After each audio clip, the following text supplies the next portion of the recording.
already here now. But I'll start first. The business model canvas webinar, and then we can proceed with a few words from our grant leader by Associate Professor Technologist Dr.9. Thank you for joining us. Again, I have to acknowledge you again and again because I really appreciate your presence with me and my students. I do hope that you take this opportunity to learn, and then to take a few words from this webinar. All right, and I'm sure that all of you are really familiar with business model canvas, and what I'm going to show you is just the slide that I'm used. Sorry. Audio tak clear ke? Okay.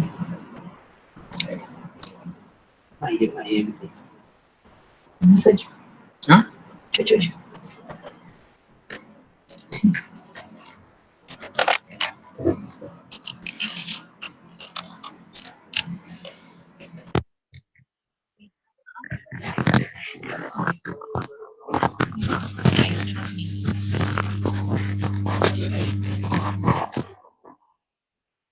Tapi tak nampak, kenapa tak nampak? Kat sini. Saya left. Tak left. Ambil tu. Oh, saya tekan kat mana tadi?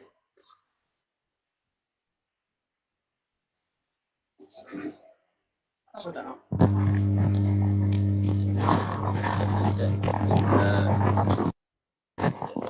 Kenapa saya tak nampak?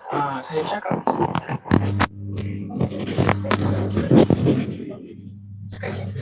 Tak tahu apa ni. Saya nak suruh nampak.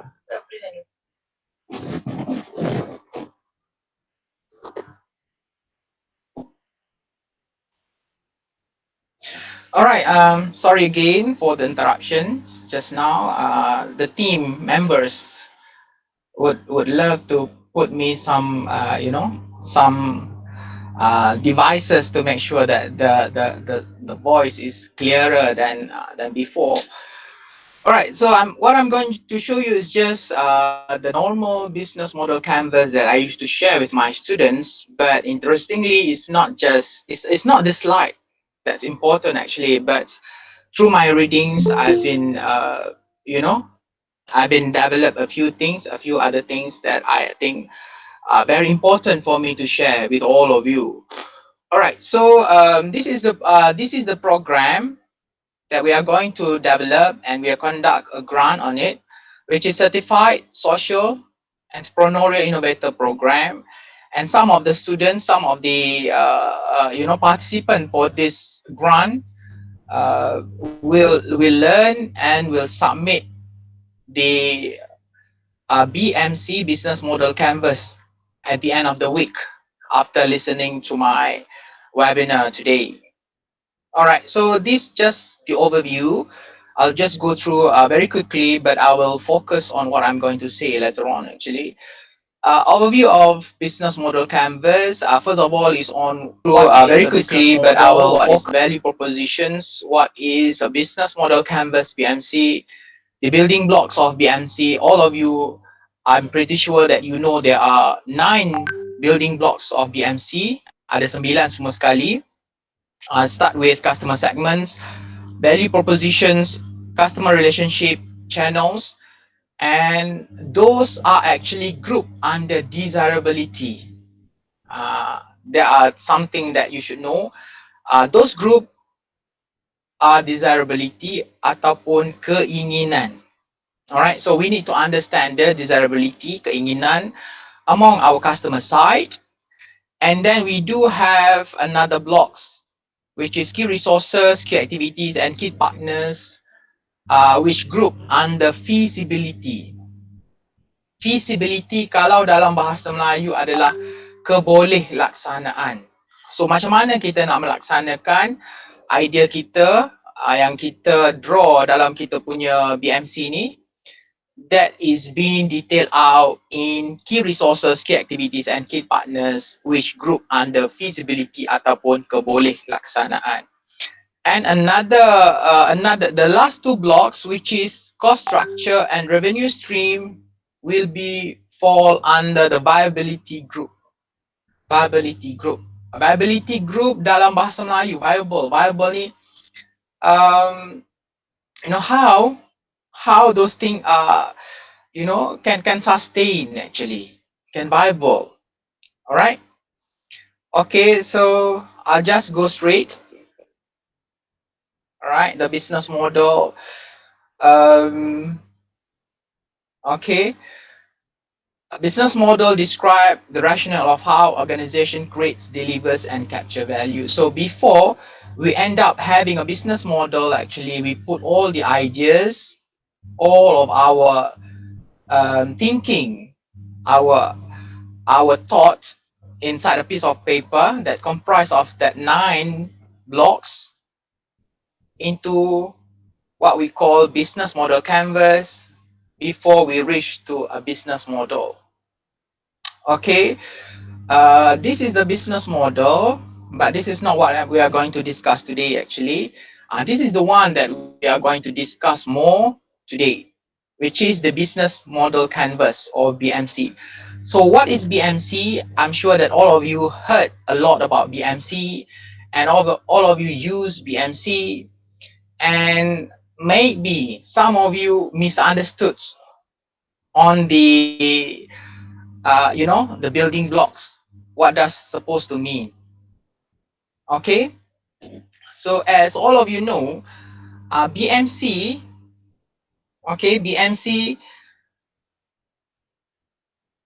is a tool developed by Strategizer. All right, Strategizer is the founder of BMC. So develop a tool uh, to develop the business model. BMC is prior than business model, actually. So the 9 building blocks of BMC, all right. So the 9 building blocks of BMC, I'll go straight to introduce you the building blocks of BMC, and I'll go back and forth actually. Okay, this the BMC generic template, you kena tahu dekat sini, alright. So seperti yang saya mention sebelum ni, okay, kita ada customer segment, kita ada value proposition, kita ada customer relationships, and kita ada channels. Okay, these 4 are categorized as desirability, keinginan. Alright, keinginan customer yang kita, that we need to know prior than we offer our business. Okay, to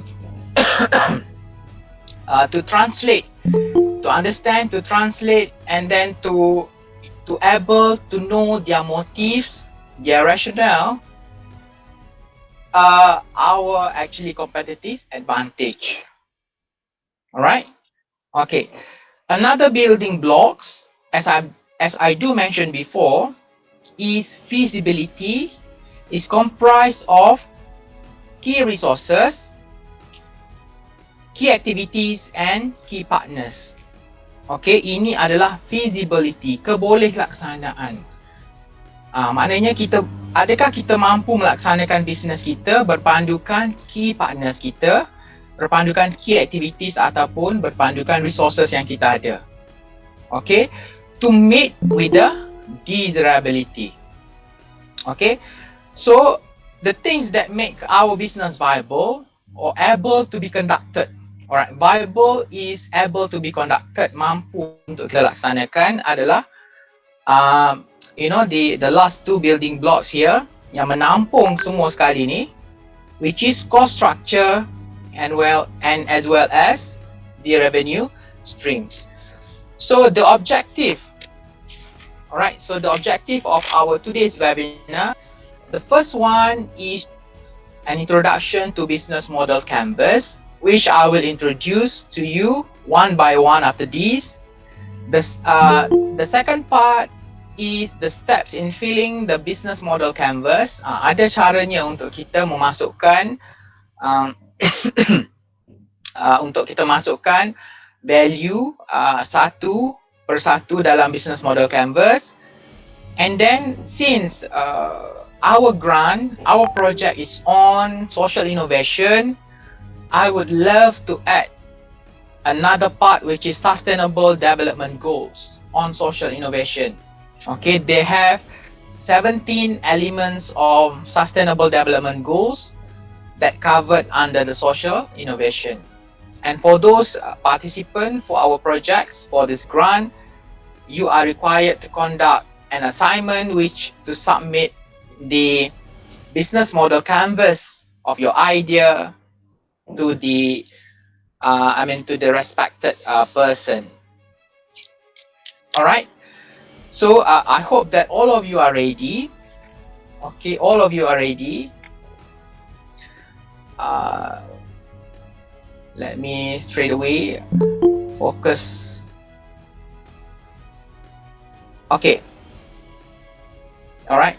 So I would love to start with customer segments. There is no right and wrong actually, which block that you would love to, to fill up first or to think first, but I would love to use customer segment as the first part of my, of my lecture today.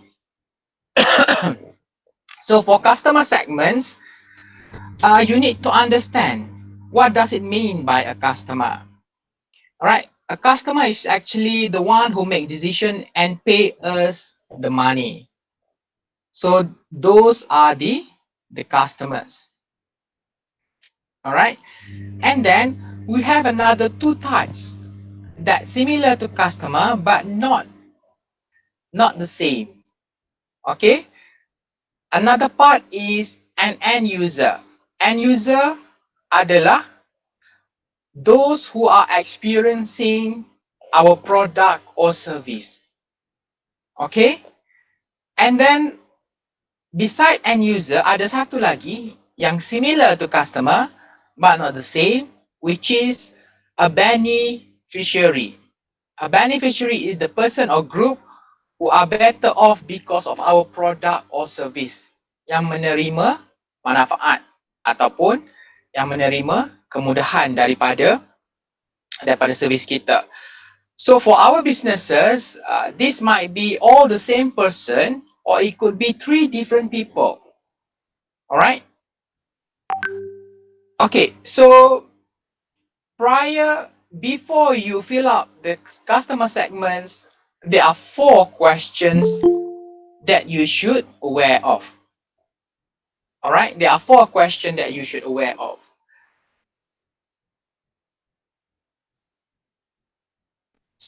Are you ready to listen to the questions? All right. The first one, who is my customer? Okay. Second one, are they separate from the end user and beneficiary? Adakah sama dengan end user ataupun sama dengan end user dan beneficiary ataupun berbeza? How do we describe their demographic and psychographic characteristics? What are the demographics actually? And what are the psychographic? All right.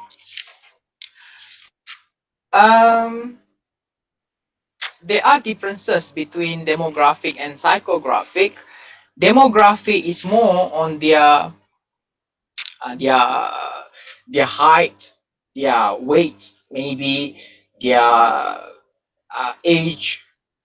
All right, their postcode area, postcode address.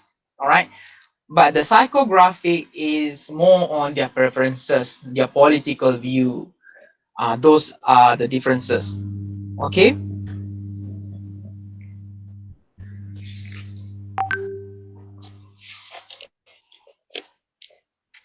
All right. So those falls under the customer segments.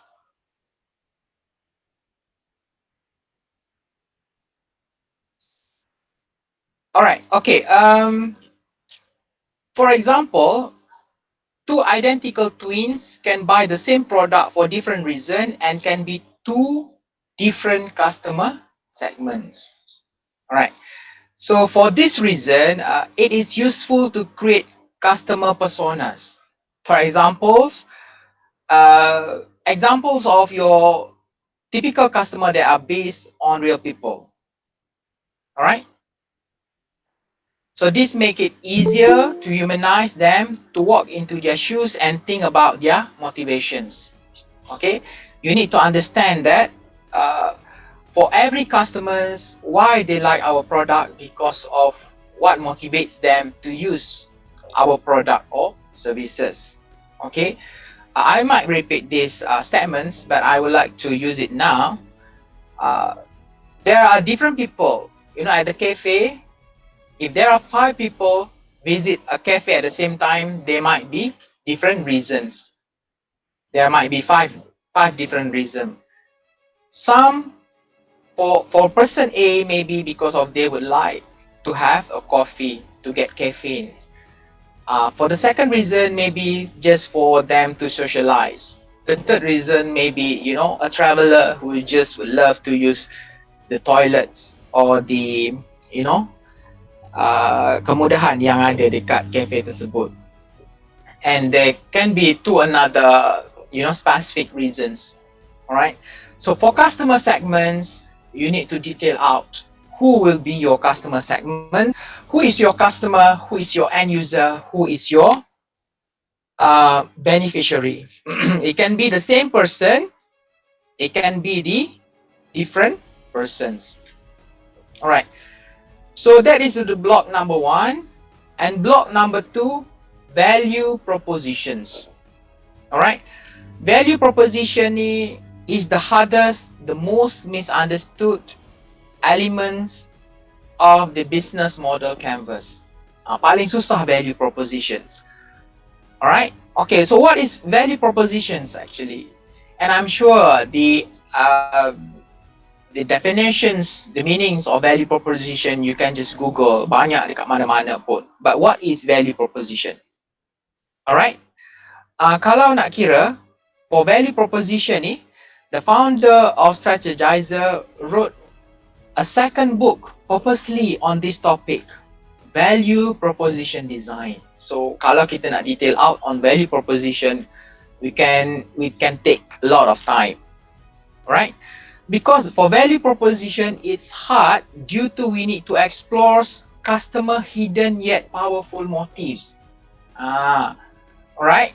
As I did mention on the customer segment just now, five people who bought coffee for different reasons. So they all have their own motives. Alright. Hidden yet very powerful.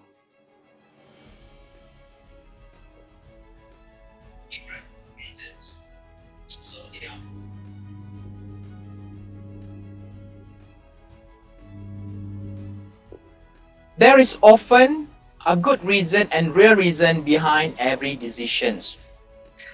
And we need to know both of them. Alright, for value proposition. Dia ada real reason and as well as the good reason. So our job is to step inside customer brain and see what makes or breaks their decision. Okay, by forming a deep understanding of what drives them, we can create offers that they will love rather than twisting their arms with sales tactics. Yang tu kita tak nak lah. For marketing, those who can sell ice to the Eskimos, they are considered as very successful, marketing or marketing guerrilla. But we would love to offer the product or services that can meet with their criteria, with their needs. Okay. The first thing we need to do is to create a unique value proposition for each customer segments. Alright, so as I mentioned just now, 5 different people go to the same cafe with 5 different motives. So kita kena make sure that our cafes actually have those able to meet with those 5 customer segment yang betul-betul nak minum kopi, yang betul-betul nak socialize, yang betul-betul nak guna kemudahan internet, kemudahan toilet kita, kemudahan bilik sembahyang ke, or some other reasons, we'll never know, or purely, or those who might go there purely because of the marketing part, because kita ada offer free coffee for every Thursday, for every Monday. Alright, so we need to cater all of those people, all of those customers. Actually, people can buy the same product at the same time for completely different reason, so we need to understand each of them. Alright, one useful ways of thinking about our customers is to ask what jobs they are trying to do. Alright, some jobs are functional, like getting from A to B, taking the kids to school, cleaning the gutters, buying waters when they are thirsty. Alright, so those what we call jobs to be done. So kita tanya direct straight away. Alright, we need to be functionals actually. So that's how we create the value propositions. Or some jobs can be emotional. Emotional because of emotional, like sophisticated, the urge to travel the world, indulging passions, avoiding shames. So those what we attached to the emotions, and some customers might be fall under this emotional part. Some might be falls under the social part. All right. Previously, functional, emotional. It can be also social. Social part like participating in what friends are doing, looking like responsible parents, appearing to be professionals. So, they would love to engage in social commitments, social commitments to their own family, to their friends, relatives, or basically to the society. Right? So for all of these sectors, or what we call, or what we address as jobs, our customers have a positive things that they want to achieve, yang dia nak dapat lah, that they want to gain. Alright. Okay, so those are the value proposition. Kita kena create value proposition according to our own customer segment by realizing what are their hidden motives. And to get to know what are the hidden motives, we can use what we call jobs to be done. Yang saya mention just now, it can be in terms of functional. Kita tanya directly apa yang, kalau dengan menggunakan produk kita ataupun servis kita, what are things that can be settled, that can be yang boleh dibereskan dan boleh dilaksanakan, ataupun what are the emotional part that they can taking care of, or what are the social part that they can take care of. By forming a deep understanding of what drives them, we can create offers that they will love. So that is what we want actually for our value propositions.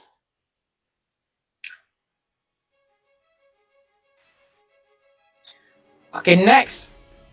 Alright, these are from the textbook, things that I do mention to my students.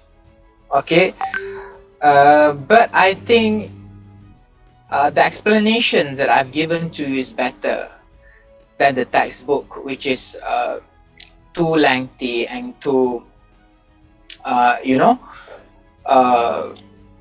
it's too academics.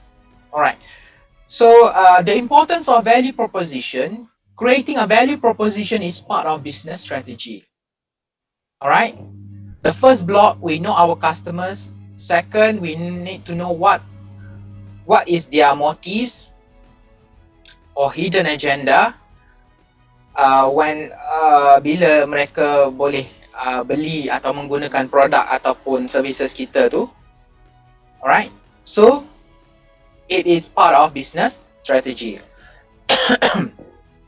Kaplan and Norton say strategy is based on differentiated customer and value proposition. Satisfying customers is the source of sustainable value creations. We need to always know what our customer wants, and we need to always meet their demands. Alright, so it's part of the strategic direction for the business. Okay, the third block still under the desirability. Sekarang ni kita nak memahami keinginan sorry, kita nak memahami keinginan customer kita, alright, adalah melalui customer tu sendiri, customer segments, value proposition, now the channels, and at the end adalah relationship. Alright, so for channels, a channel is the method of bringing happiness to the customer. Macam mana kita nak bring kebahagiaan ataupun kesenangan kepada customer kita. It's how you deliver your value proposition to each customer segment. So macam mana kita nak deliver tersebut?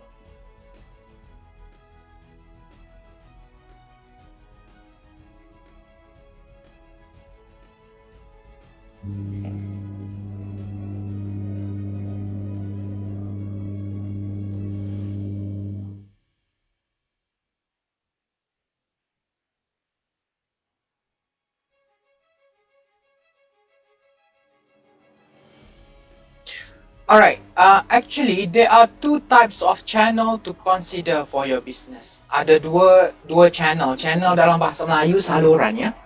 Saluran. The first one is acquisition channel, and the second one is delivery channel.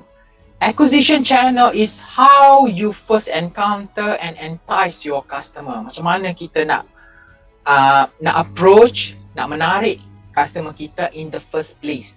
That is acquisition channel. Nak mendapatkan customer. That is one channel. The second one is the delivery channel. Delivery channel is how you physically provide the benefits to your customer. Alright? So this is important because they are always not the same. Alright? For example, you might pick a new phone provider by visiting their stores in a shopping center. But afterwards only every engage with them online. You might research a restaurant through a review site, then go enjoy the experience in person. Or you might hear about a tradesperson through words of mouth, but then schedule a face-to-face appointment to talk about the job. So every business, setiap daripada business ni actually needs to be an expert at both of its channel. So nak mendapatkan person macam mana, nak mendapatkan customer, what we call person tu, macam mana, and then macam mana kita nak provide, how we can deliver what our customer wants. Alright. So if you acquire people online, you need to dominate at SEO. It's via foot traffic. Adalah cara-cara dia. Alright. So for channels, actually there are 4 questions. Again, there are 4 questions that you need to ask to your business. Alright. The first one, where do we first engage our customer? Where do we first engage our customer? Kita nak mendapatkan customer kita ni di mana? Second, what channels best match our value proposition? Kita dah tahu value proposition is customers hidden agenda. So channel mana yang best match our customer value hidden agenda tersebut?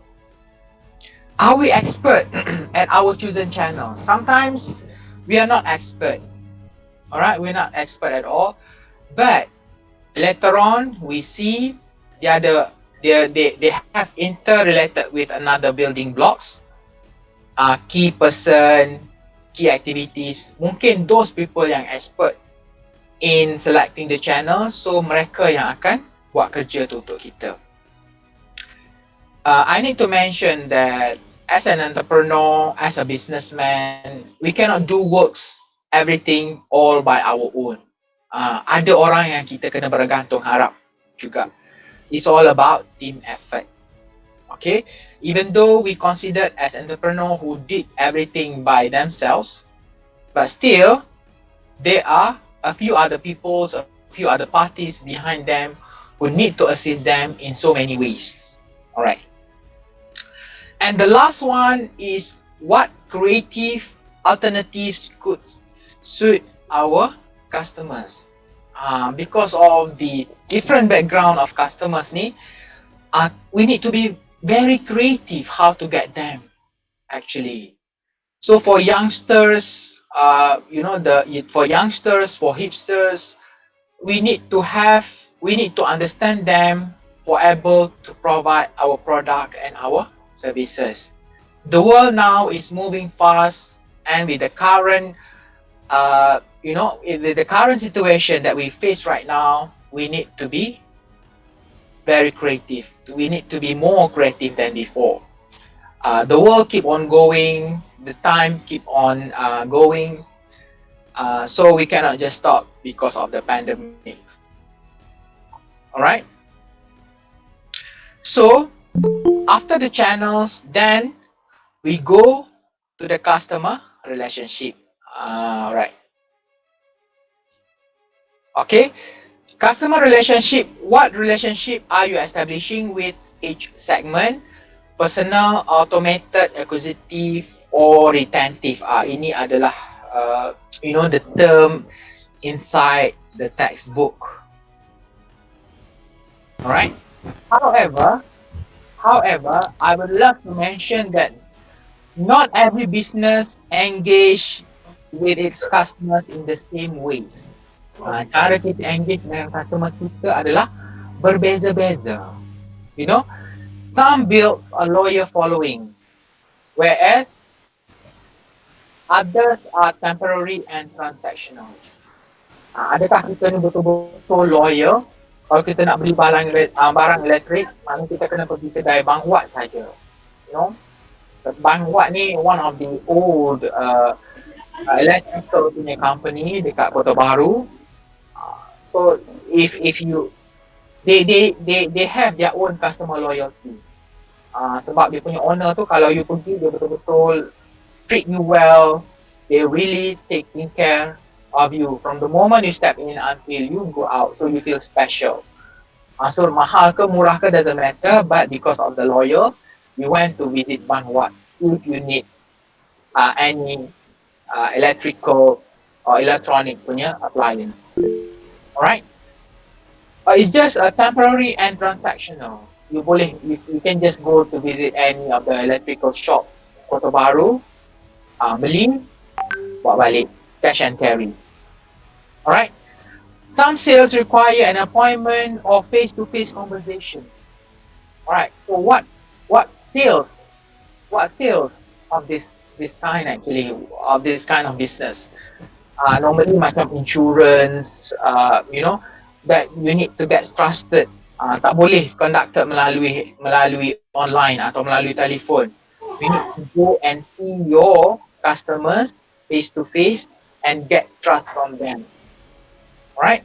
Barulah they can invest in you or they can agree with what you propose. And depends on what nature of your business that you have as well. Okay? Some brands are cheeky and and playful. Some are proud and formal. Okay, so for the coffee, for the coffee shops as well. Now in Kota Baru, there are lots and lots of cafes, and you can recognize that some coffee shops are really cheeky and playful, and some of them are really proud and formal. I would say like the established like Coffee Bean or Starbucks, the way they manage their feature, their setting are more formal and proud. All right, but for some other coffee shops, they are very cheeky and playful, so that they will get more younger and hipster customers. Not that I'm saying that the young and hipsters doesn't go to Starbucks, but how they perceive themselves in establishing their premises actually. So none of these features, none of these criteria are right or wrong, but uh, they need to match, or we need to match our customers and value proposition through the customer relationship. And channels is when we need to know how we can get the right customer. All right, customers acquisition and as well as customer delivery. So this is this these four blocks is comprised of desirability ataupun keinginan. Kalau kita faham these four blocks, the desirability of our future customers, we can make sure that our product can be very successful. All right. I hope that you understand. So those four blocks comprise of desirability. Then we should move on to the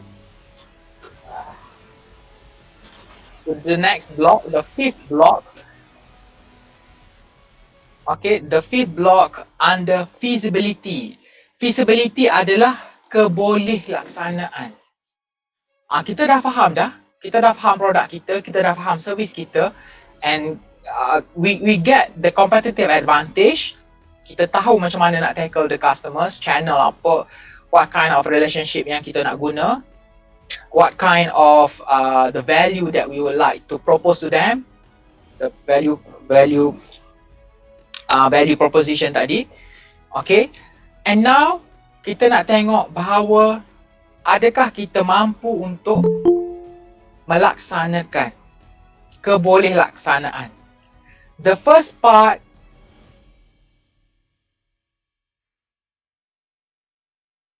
alright.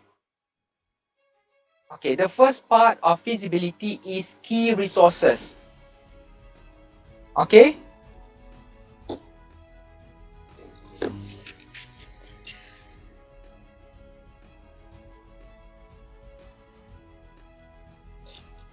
It is vital ingredient and components that we should know our key resources.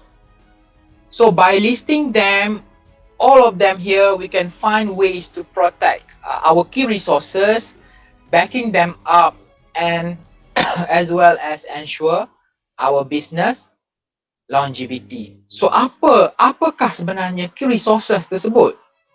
What are the key resources? Okay, key resources can be a person. Okay, it could be a person like founder or vital team members. Kan? Contohnya, kalaulah sesebuah restoran yang yang mengendalikan makanan Siam, makanan Thailand, makanan ala Thai. Kalau tukang masak tu tak ada, memang tak akan jadi. Sebabnya kalau ganti tukang masak lain, bukan tukang masak yang sedia ada, maknanya key resources dia hilang dekat situ. And so the value proposition dia pun hilang. Customer yang pergi dekat situ memang nak makan makanan yang with the Thai flavor. So it does not the same with Kelantanese punya flavor, although we are similar, but it's different. So the key person tukang masak tersebut can be the important key resources. Ataupun for a cafe, a barista can be a good barista can be an important punya key resources. So that is a person, alright, or vital team member. Or it could be a special building or locations.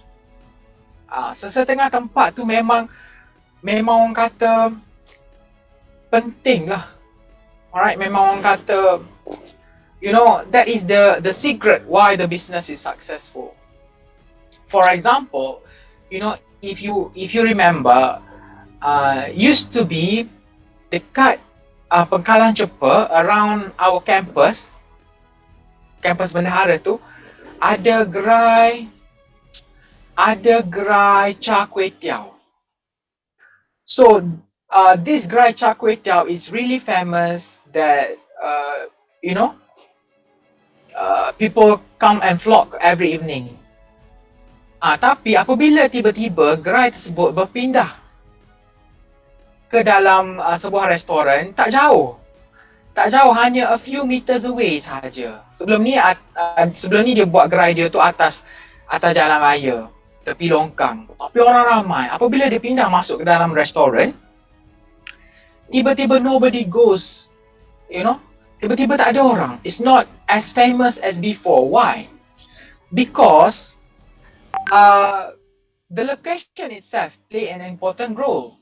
Mungkin orang pergi ke gerai char kway teow tersebut kerana suka dengan the ambience tepi jalan, tak tahulah orang suka makan tepi longkang ke.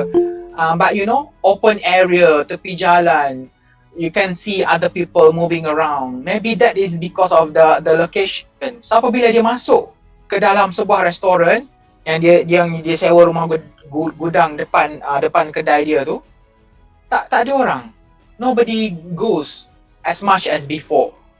So the key resources here is the place that the business conduct char kway teow tersebut. Kalau for some Chinese people, they believe that you know, certain places or certain buildings dia ada dia punya luck, the lucky charms dia tu. Kalau business tu berpindah, memang orang takkan pergi, even though it's 10 times better than the previous one. So you need to understand this here. You need to understand this. And I need to mention to you as well, business model canvas, if you thoroughly put your idea into your business model canvas, it does not necessarily that your ideas can fly high or your business will be successful. But at least it will reduce the failure rate up to 50%. Kerana apa? Sebab you dah table out everything. You dah consider everything. Business can be a pure luck. Business can be a systematic ways of building. Macam-macam kita boleh percaya in terms of business. It can be nature, it can be nurtured as well. It can be both. It can be grow out of accidents. Yeah, but in academic worlds, in academic punya point of view, we would learn so that we minimize the loss of the failure. So again, we are still under the key resources here. It can be a person that I mentioned just now. It can be buildings. It can be location. It can be the equipment or machinery. Okay, ada certain things yang yang boleh menarik orang untuk consume your product or your services. Sorry. And for Kelantanese, they are really, you know, they are really expert in doing that. You need to make sure their business has their own signature. Ada perkara-perkara yang dia selitkan. Nasi paku. I don't know, nasi paku sebenarnya nasi Sumatera.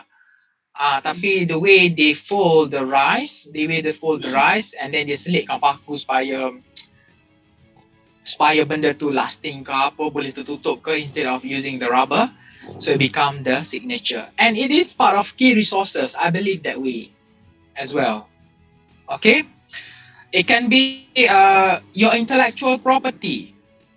Okay, intellectual property like a trade secrets or unique recipe. It can be a pattern that shops imitators, or it could be your brand, a name customer recognize and trust over the rest of the market. So interestingly, it's not the same for every businesses, even within the same industry. Walaupun dalam sama-sama industri, the key resources can be different. So for all of you who viewing the webinar today, you need to understand truly what is the key resources to your products or your services. Okay, because this will make your business, what we call just now, what we call feasible, boleh dilaksanakan, keboleh laksanaan. Alright. And what does it what is the difference between the key activities? Apakah beza key resources dengan key activities? Key activities is how we make sure the running of our business. Contohnya kita kata we will acquire 100 customers for every hour. Itu adalah janji kita kepada investor. So kalaulah you makan, kalau you invest dalam kita punya cafe, ada 100 orang yang akan datang within 1 hour. So you can calculate how many ringgits that you gain. Sebab every customer will spend at least 10 ringgit. So kalaulah 1 jam ada 100 customers buying coffee, buying cakes, buying the food there, so it can be an average of 1,000 ringgit per hour. Kalau 8 jam sehari, 8,000 sehari. 8,000 sehari equals to around 240 ringgit per month. Contohnya. So so those are the promises. Alright, key activities is how we can achieve, how we can make sure our business operate. Alright, we will deliver a top of quality service. Our staff always go extra mile. We are going to keep innovating. We are going to hire an elite team and grow quickly. Contohnya, those are some examples. So the thing is, the question is, what needs to get done in a typical day or in a typical week in order to make sure that the business is running. So key activities is basically how will you and your team spend your time to make sure the business or the operation of the business running as usual. Is it chasing customers? Is it manufacturing a product? Is it delivering a service? Is it managing a network or contractors, delivering stock to other stores, operating your own sales channels, partnering, brokering, recruiting new team members, any kind of activities that make sure your business runs as it's supposed to be. Alright? You'll note that kalau you tengok dekat sini ni, okay, dekat business model canvas ni, key activity dia selalunya panjang lah, besar. Kerana key activities adalah benda yang paling banyak sekali yang you kena list out and you kena recognize. Okay, there's a lot of things to be done and a lot of spaces in key activity punya box. Key activity, as someone famous said, strategy is sacrifice. So key activity pun adalah what you need to make sure that you how you prioritize how you need to prioritize your activity. Yang mana yang perlu didahulukan, yang mana boleh buat, kemudian. Alright. Okay, I would love to mention a few example of key activities yang the established brand yang buat sebelum ni. Contohnya IKEA. Right, IKEA is actually focused on minimizing their production cost and spend almost no time on assembly. Maknanya assembly tu apa assembly? Assembly tu mencantumkan lah ataupun sebab tu lah IKEA dia jual barang dia, kita tengok some of the product for the IKEA products, they are nice but you need to assemble yourself. Katil ke, kursi ke, meja ke, some of the products you need to assemble yourself, so they will minimize the time in assemble the products. Alright. Netflix focus on creating original content, not on shipping DVDs to customers. Alright. Ataupun Airbnb spending their time coordinating two sides of the market, contohnya their renters and their hosts. Alright.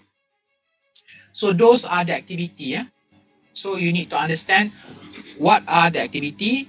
It means that prioritizing their customers, alright, and as well as to prioritizing the customers, and at the same time not making sure you are losing the money or spend more than you are supposed to be.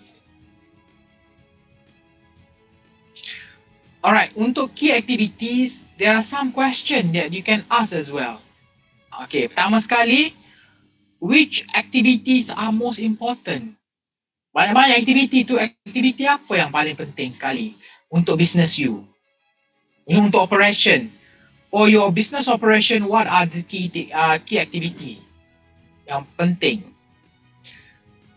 What are we sacrificing in order to prioritize the most important activities? Apa benda yang kita perlu korbankan untuk make sure yang aktiviti paling penting tu kita laksanakan? Alright? What activities could be outsourced to a key partner?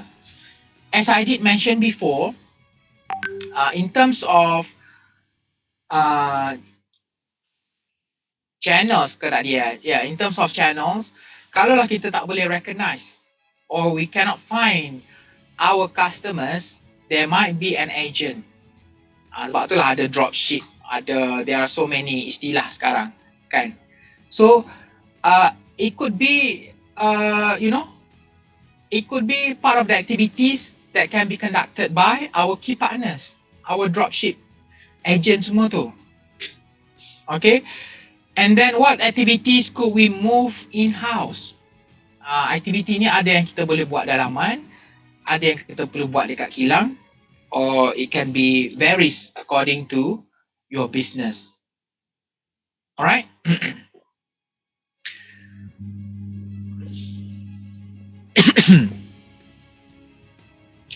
So, we've discussed on key resources, key activity, and now the last part of feasibility, keboleh laksanaan bisnes kita ataupun perniagaan kita, usaha kita adalah in terms of our key partners. Who is our key partners?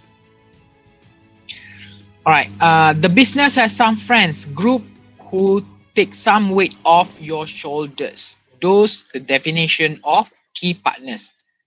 Alright, groups who take some weights off your shoulders. Kita tak boleh buat kerja seorang. Alright, okay. Your idea sits in a value chain, the complete process by which a product or service is made and delivered. There is a good chance that you don't do everything yourself. Kan, memang kita tak boleh buat semua perkara sendiri. So, we need to delegate the resources ataupun the burden to someone else. For example, you might borrowing some of the retail space from a larger organization.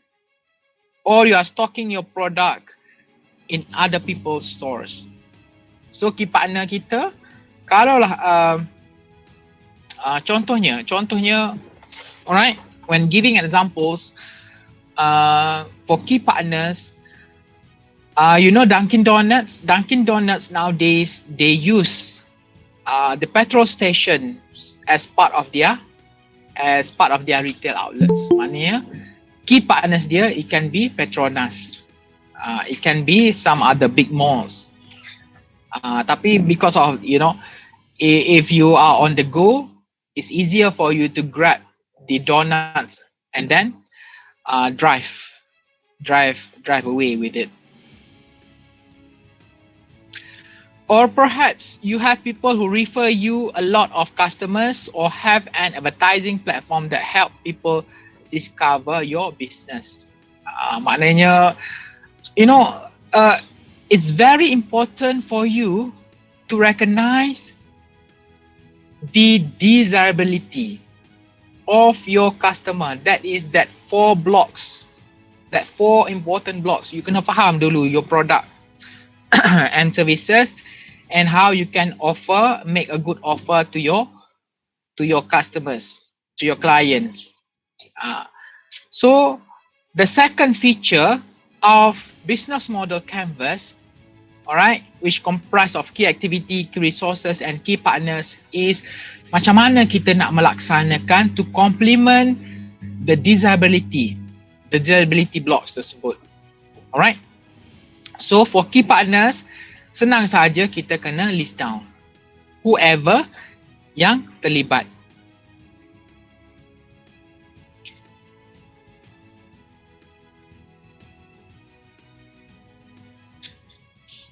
Alright, so for key partners, there are some question yang you kena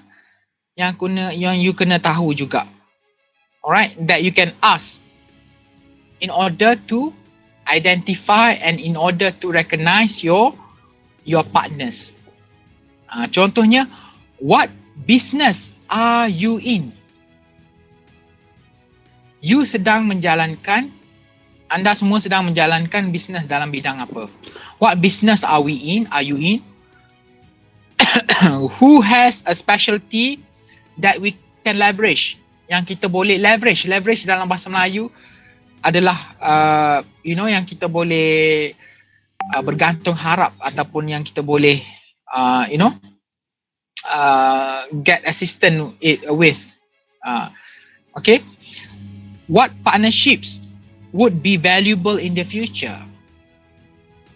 Alright, and the last one is where we overly dependent on a partner. Sesetengah partner tu kita kena betul-betul bergantung harap. So apabila kita kena bergantung harap kepada mereka, so we need to compromise on certain things. Okay, so by understanding the key partners, you are now understand the second feature of business model canvas, which is feasibility, kebolehilaksanaan, to match with the desirability ataupun keinginan dari pihak customers. Okay, now we need to know in terms of viability, boleh dilakukan ke tak, viable ke tak idea kita ni. So kalau kita tengok dekat sini, viability is associated with financial, kan? Kerana for certain businesses, if you don't have enough money or enough liquid to run through, it will stuck in the middle. And a lot of people actually fail to understand these two parts, cost structure and revenue streams that comprise of viability. Dia rasa produk dia bagus, service dia bagus, very excellent, they understand the competitive advantage and all. Okay, and then they have the feasibility, dia tahu macam mana nak jalankan, tapi duit tu hanya cukup-cukup saja. So most of the businesses fail at this stage actually. Fail to understand the cost structure and as well as revenue streams. Kan? Kadang-kadang we need to put the money up front sebelum, for quite a time sebelum kita dapat balik. So nak merasa balik, usahakan untung nak dapat modal tu balik, it takes how long? In 3 months, in 6 months, in a year, in 2 years. Alright, so we need to understand this. So I would love to start with cost structure. Alright, so far we have made a lot of big claims on the canvas. All the resources we are going to purchase, the people we are going to employ, activity we are going to perform, channels we are going to operate, the relationship we will manage. So sebenarnya all of these things, they are not cheap. They will cost you some money. Alright, so we need to get a sense of our financials to see if we actually make money from each sales and quantify how many sales are required to break even. Right? So those are the secrets actually. Some businesses already spend for 30,000 ringgit but cannot even make a profit, a single cent. It's still in the product development. Maknanya kalau lah tak ada duit lagi, the business will fail at that stages. Kan? Some people just spend 100 to 300 ringgit, but tomorrow or next week they'll get the return. Modal dan juga keuntungan straight away. So that's why it's so important to understand our cost structure. It tells us the amount we are due to spend, but also the format in which we spend it. For example, we need to know which costs are one-offs and which are ongoing. Ada setengah benda tu we just spend one time and ada setengah benda tu ongoing. Kita nak sewa premises and the premises cost us around 1,000 ringgit per month. Kan? So we are not sure how much we'll sell our product. But we need to make sure that in order for you to survive, you're able to pay the rental for 1,000 ringgit per month. So kalau lah you rasa tak mampu, don't ever rent that place, even though from your point of view is good because you're not sure how you're going to pay later on. Sebab kalau you nak sewa, bukannya 1 bulan atau 2 bulan. It's supposed to be at least a year. So one-off cost. Startup costs are an initial hurdle, items and services that are necessary to begin trading but then last for many years. Alright, so this include fitting out of your outlets that last for many years. Nak beli barang-barang, nak lengkapkan kedai, building your website or platform, design your brand identity, buying any machinery required to deliver your value proposition, So that is one of cost. Ataupun it can be ongoing cost. Most costs are ongoing costs. Alright, most costs are a continuous financial drain, such as raw materials, staff time, annual licenses kena bayar, tax, rent, utilities and maintenance of your equipment. Semua tu you kena bayar. So it's important that we know our average monthly figure, the amount of cash we need to spend in a typical month. Maknanya you need to make sure that every cost is listed so that by end of this month you're able to pay that one. So your sales need to be greater than that cost. All right, have been shared with me by Cik Muhammad from Jeli before. I did consult him on something. So yeah, that's true. Okay, and there are fixed costs, there are variable costs, the cost that you need to list out. Semua sekali banyak benda yang you kena list out.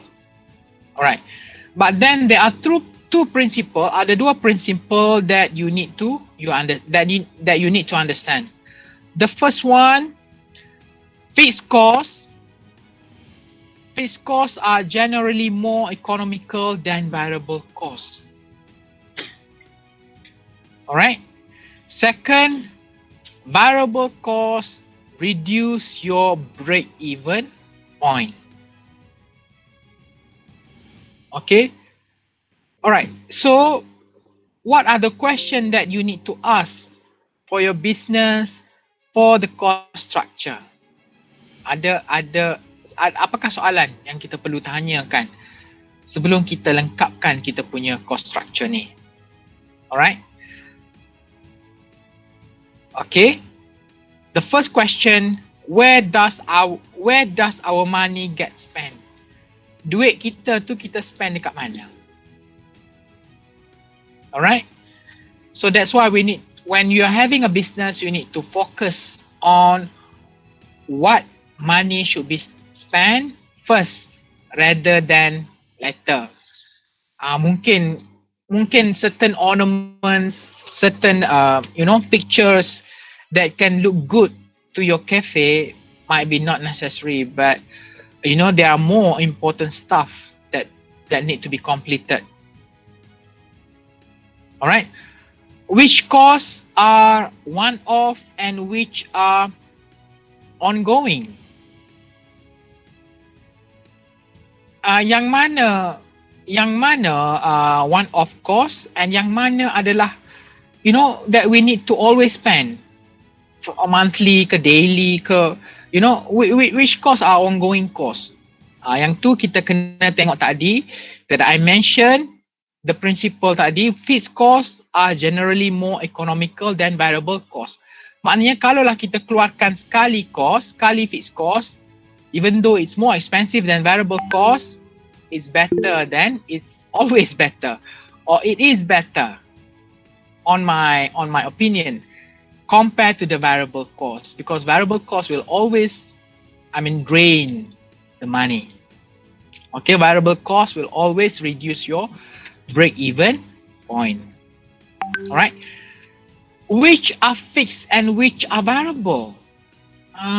So, you need to understand as well, which are fixed and which are variable. Kalaulah the building, the lodgings belongs to you, so maknanya every month you don't have to pay for rental, but maybe you need to pay for the loans. Kan? So is it fixed or is it variable? You need to know. You need to know how to differentiate between those two. And last but not least, for cost structure ni pun, could we change our cost structure to improve chances of success? Alright. Could we change our cost structure to improve our chances of success? Maknanya, yang sepatutnya jadi variable cost, kita tukarkan sebagai fixed cost. Maknanya, sepatut kita bayar sewa bulan-bulan, kita beli equipment tersebut. Kita beli bangunan tersebut. In a long run, it will be more benefit to our business, or will be a wrong decision, because in a business it's always a critical decision, and when you make a decision, it's either right or wrong, it's either true or false, it's rather trial and error. Okay, but don't afraid to get failed in business, because before you success this, you might need to face with many failures. Alright, there is no such business yang mana you launch and straight away you get success, and you'll never face any hurdles or complications. All right, it's out of the world. It's too good to be true. All right, so business ataupun entrepreneur always learn by experience, and the more you are into your business, the more you are into your product or services, the more you understand things that's happening around you, and the more you get better of it. All right, and the last block that comprise of viability. Okay, viable is to make sure that your business success adalah revenue streams. Apakah beza between revenue streams and cost structure? So, revenue streams, our business models. All right, our business models are generally built on a lot of assumptions, kan? Kalau kita buat sos cili, kita rasa orang nak beli sos cili kita. Kalau kita jual kopi, kita rasa orang nak beli kopi kita. That's all the assumptions. Kalau kita jual tudung, kita rasa orang nak beli tudung kita. They are all assumptions that we make. Alright? Assumption about our customers and the value proposition that they crave.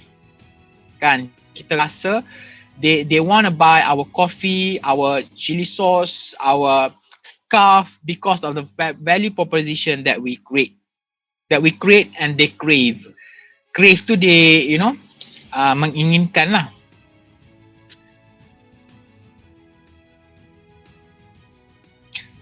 So, price is actually the test of our value proposition. And because of the price will make sure the revenue streams itself. Alright, so we can build a rough financial model and start making decision about which customer are worth pursuing. Sebab kita is all about based on assumption. Kita kena buat some decision about which customers are worth pursuing. Alright, so customers and items. The first question to ask is, do all our customers buy the same things or are they different? Alright, for example, Apple might sell the same iPad to different segment for different reasons. Alright, so this helps us understand who is responsible for each types of sales, so we can decide which segment deserve close attention. And then we need to have average purchase sales.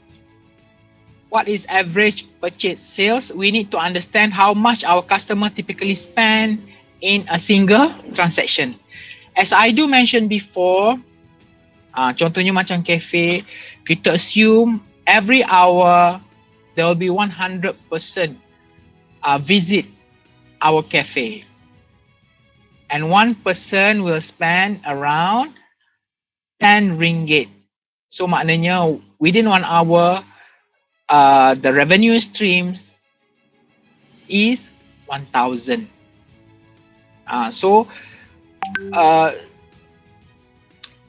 Alright, so we need to know how much our customer typically spend in a single transaction. Setiap orang beli tu berapa banyak mana. And again, it depends on the customer segment yang kita nak fokus ataupun yang kita nak pilih tersebut. And again, you need to know that customer segment is depends. So 5 customers might have 5 different motifs, but still buy our same product.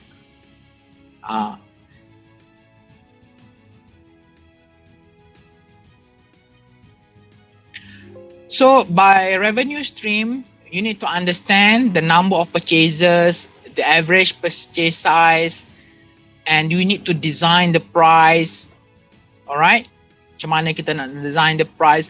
We design the price according to the cost structure as I mentioned just now. So revenue stream and cost structure will always hand in hand. So kalau lah the price that we design is too low, cannot support the cost structure. If we design the price too much, it doesn't affect the cost structure, but we won't get the competitive advantage in terms of price. Orang tak beli produk kita, orang beli produk lain. Okay, for revenue streams, sorry, there are 4 questions that you need to ask. The first one, do our price point confirm our value proposition? Maknanya, harga yang kita tetapkan tu, adakah complement the value proposition? Is it worth the value that we offer? Alright. Contohnya, a bowl of salad which costs 6 ringgit or 7 ringgit to student, is it worth the value proposition? So what is the value proposition that we promise to the students? We promise to the customers. We promise to our clients. If it's healthy food, then it is perfectly matched because fresh and healthy food can be expensive. Why? Because they need to prepare at instant and they need to, they're all fresh and organic ingredients. So it's supposed to be higher than the price supposed to be higher. So if your customer, if the students, if the clients understand that value proposition, they will feel the price set for the salad bowl is is completely reasonable and worth the money. All right. Second, do we understand our customers' purchase behavior? Adakah kita understand the purchase behavior? When do customers going to purchase our products? Is it during lunch? Is it during lunch? Is it during dinner? Is it during breakfast? If we sell food, or if we sell scarf, is it during the certain seasons like Idul Fitri, Idul Adha, or early of the year, end of the year, middle of the year? All right. So those are the purchase behavior. All right. And the purchase behavior also different from men and women. And even now, the purchase behavior can be varied.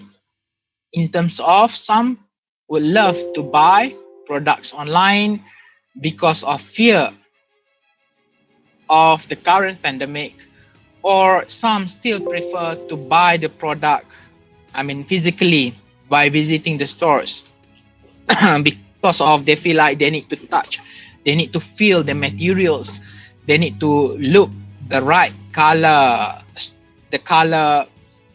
and the right design, and not being fooled by the online stuff. Okay. The third question, have we created an appropriate pricing strategy? Is the introductory price supposed to be lower? Is it supposed to be higher? All right, so what is the pricing strategy in the long run? What is the pricing strategy in the short run? Okay, so those will determine our revenue streams. Okay, and it's different, between entrepreneurial, entrepreneurs, between micro businesses and as well as the large companies. AirAsia start to sell their tickets at a very, very low price. For us, we might think that it just for their flight to be you know, to be able to move on from one point to another point. But to them, they have the, you know, they have the strategy, the pricing strategy that we might don't get it in the first place. All right, but by offering the lower, I mean the very low airfares, will encourage people to have you know, to have to purchase the airfare without having a second thought, and without able to, I mean, to accommodate with the plans or not. Maknanya kalau tak jadi pergi pun tak kisahlah. You know, one way from Kota Baru to Kuala Lumpur is just for 21 ringgit only, and both ways is just 48 ringgit. It's just the same price of one way of bus ride from Kota Baru to Kuala Lumpur. All right, and those are the pricing strategy. The last one, are our customers both willing to pay and able to pay? Willing maknanya, you know, excited, maknanya would love to get our product regardless of how much is the price, and able to pay maknanya, you know, excited to get our product, tapi tak mampu nak bayar because of it might be too pricey. All right, so revenue streams, the cost structure and revenue streams is something that people we unable to understand because it might be not to our forte. All right, but we can always outsource, we can always get the second opinion on how we can design our cost structure, and as well as to make sure that the cost structure able to complement the revenue streams. Macam tu. So if all of these 9 blocks, we are really confident and we are really you know, satisfied with it, so most probably we can have a successful business later on. But it's not, I mean, it's not, tak semestinya lah, it's not necessary lah. Okay, because sometimes business can be a pure luck as well. All right, so we've covered all the 9 blocks, and now then I would love to introduce to you on how to filling the business model canvas. Tadi tu just sorry, tadi tu is just for the introduction on the business model canvas and how to fill it. Okay, how to use the business model canvas. Okay, as I mentioned, business model canvas is a visual description of your idea, creating, clarify for your team, your investors and yourself. It won't magically make your idea profitable, and it won't do the work for you. Instead, it makes you ask good question, and then good question enables great ideas. So that is the gist of it. All right, the reason behind of we are conducting business model canvas. And you need to understand that the canvas is not simply a set of checklists. It's a way of finding the strength, the vulnerabilities, and possibilities that lie beneath the surface of your ideas.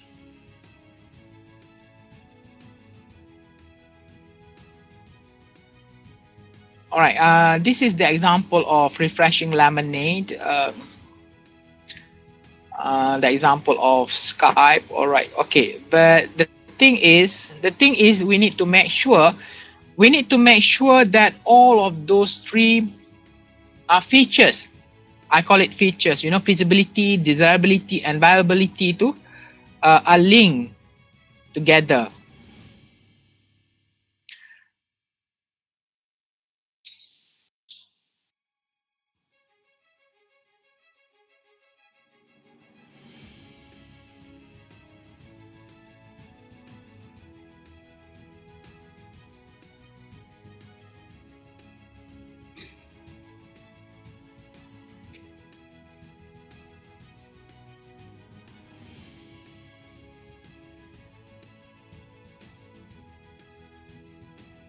All right. So the first step,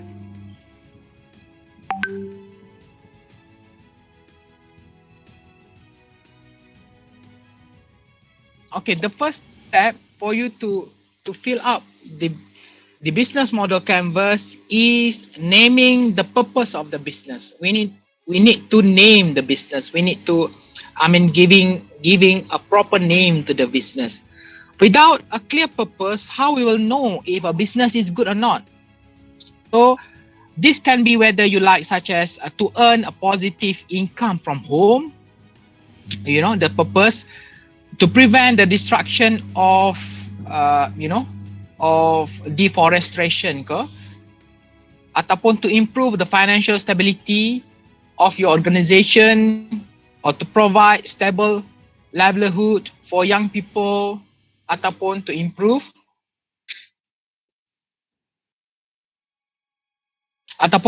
the job hunting process. Contohnya.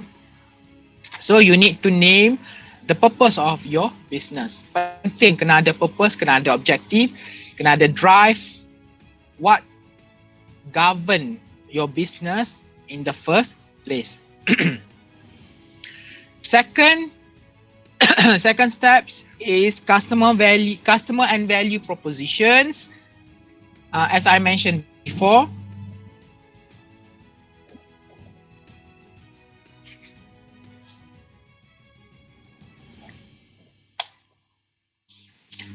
all right. So actually, there is no particular order you have to follow on a canvas. Although I've always find out that identify customers is the best place to start. Right? Your business is centered around your customers and the people who you believe will be motivated enough to try your new product or service in order to receive some sort of compelling benefits. All right. So our job is to get a good understanding of this person. So what are their jobs, tasks, obligation? What are their hopes, dreams, aspirations? What are their core beliefs and worldviews? Do they have good understanding of how they might want to get later on? All right. So these are all fall under the customer segments box. All right. Firstly, we group our customers into clusters, describing each of them by their common characteristics. Macam tu. Second, we write helpful description of this customer segment.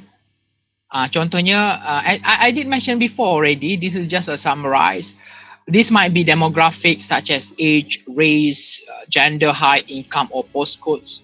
Or these might be psychographics like their political view, altruisms, bias, or preferences. All right. And then in the value proposition box, we describe what the customers is really looking for. It isn't about what we sell them, but rather why it matters. Why it matters for for us to sell the product to them. This might be gain creators like increased social status, wellness, professional credibility, or indulging our guilty pleasure. For food is all about guilty pleasure. Social status.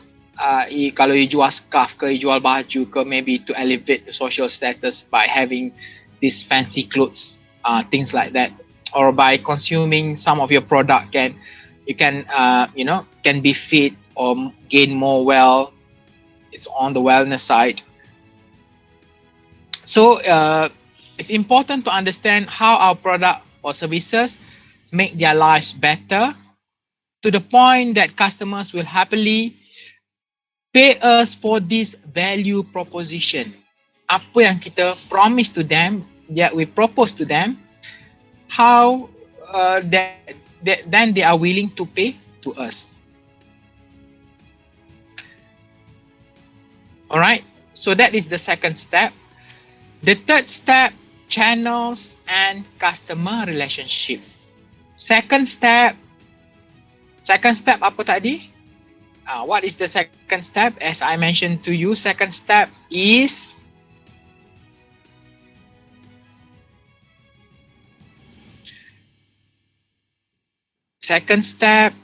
is customer and value proposition. The first step is to naming the purpose of your business.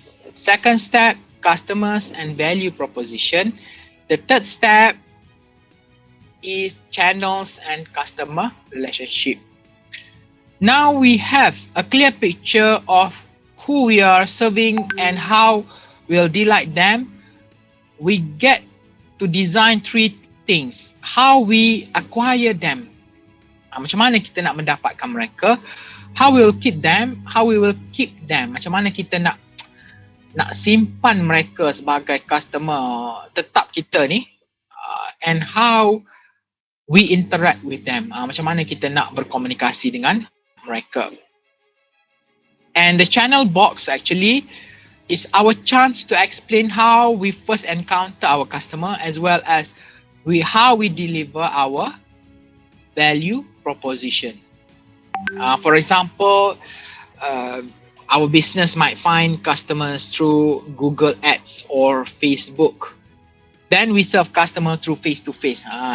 Kita jumpa customer melalui melalui Google Ads ataupun di Facebook, tapi kita serve the customer face-to-face ataupun dropship ataupun macam itulah. Right. So the channels and the customer relationship is complement each other. And the customer relationship box outlines how our interaction will unfold. Are we hoping for a long-term relationship or a short-term relationship? Does each customer need to speak to a person or use technology? Does it need to be a particular person or the same one each time they come back? Kan setiap kali datang kedai kita, jumpa orang lain. So they won't engage with someone. Tak elok juga. So that's why for customer relationship, they have, a person to take care of it. Maknanya when they bond with that customer relationship punya worker, they feel like they have a bond with our business or with our brand. So that's why these two boxes tend to pair neatly together, because they complement with each other. By understanding our customers, their desires and their preferences, we can identify the best methods for recruiting and keeping them for years to come. So that is the motives behind it. Alright, yang tu adalah step ketiga. Step keempat, langkah keempat adalah melibatkan key resources, key activity and key partners. Alright, so these three boxes describe how the business will work behind the scene. Alright, behind the scene tu maknanya di belakang tabir. How these three will operate all together to make the value proposition a reality. Again, it's all about the value proposition. It's about what we offer to the customers. So we want to list all the vital ingredients, all the vital components, important processes, and invaluable ally that enable our business to exist. Penting ya, key resources di belakang tabir tu ada key resources, key activity and as well as key partners. Alright, I did introduce to you key resources are the people, places, machine, patterns and intangible assets. Key activity are the processes and tasks that must be completed in order for our customer to be served. Berkenaan dengan operation or what we promise, how to realize the promise. And key partners are the people and organizations that take some of the responsibility off your shoulders. All right. So from the slides here, the Skype. So this is just the example. You can able to for you to able to comprehend, to understand from my explanations. Boleh tengok macam mana. Now those are just the example, the Skype here. Alright, so these some flexibility in three boxes. It worth thinking about how you could outsource the tasks that aren't your core skills to a partner. Kan, yang mana kita tak mampu buat, kita boleh outsource kepada partner. Of course, we are not able to conduct everything. Or how you could take things in-house to either save money or improve quality in-house punya productions. Alright, that is the step number 4. Step number 5, cost structure and revenue stream. Alright, cost structure and revenue stream. The bottom line of the canvas represent, maknanya dia underline tu represent cost structure and revenue streams. So money in, money out, and hopefully some money left over. Kan? Some money left over. Apabila kita jual, masih ada money left over. So that the money left over itself is the profit to us actually. So we want to understand in ways, we want to understand the ways in which money moves through the business. Kita nak betul-betul faham dan tahu pergerakan duit keluar masuk tersebut, macam mana kita set, kita set kita punya cost, the structure, and the revenue streams come from which, from which, macam mana the revenue stream kita boleh dapat, from which part, how we set up those revenue stream. Sebab dia takkan jadi tiba-tiba duit tu jatuh dari langit. Konsep dia macam tu. It must because of certain things that we understand, that we plan, that we carefully plan. Cost structure are the 7 or biggest expenses. How much we spend, how frequently we spend it, and whether it changes as sales go up and down.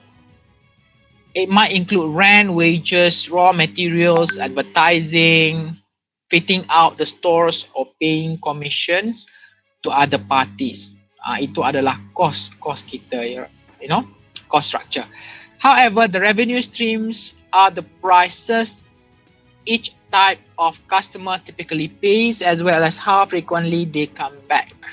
Alright, so this help us differentiate the big spenders from one-time shoppers and highlight which offerings are purchased upfront versus those that are purchased over the following months and years.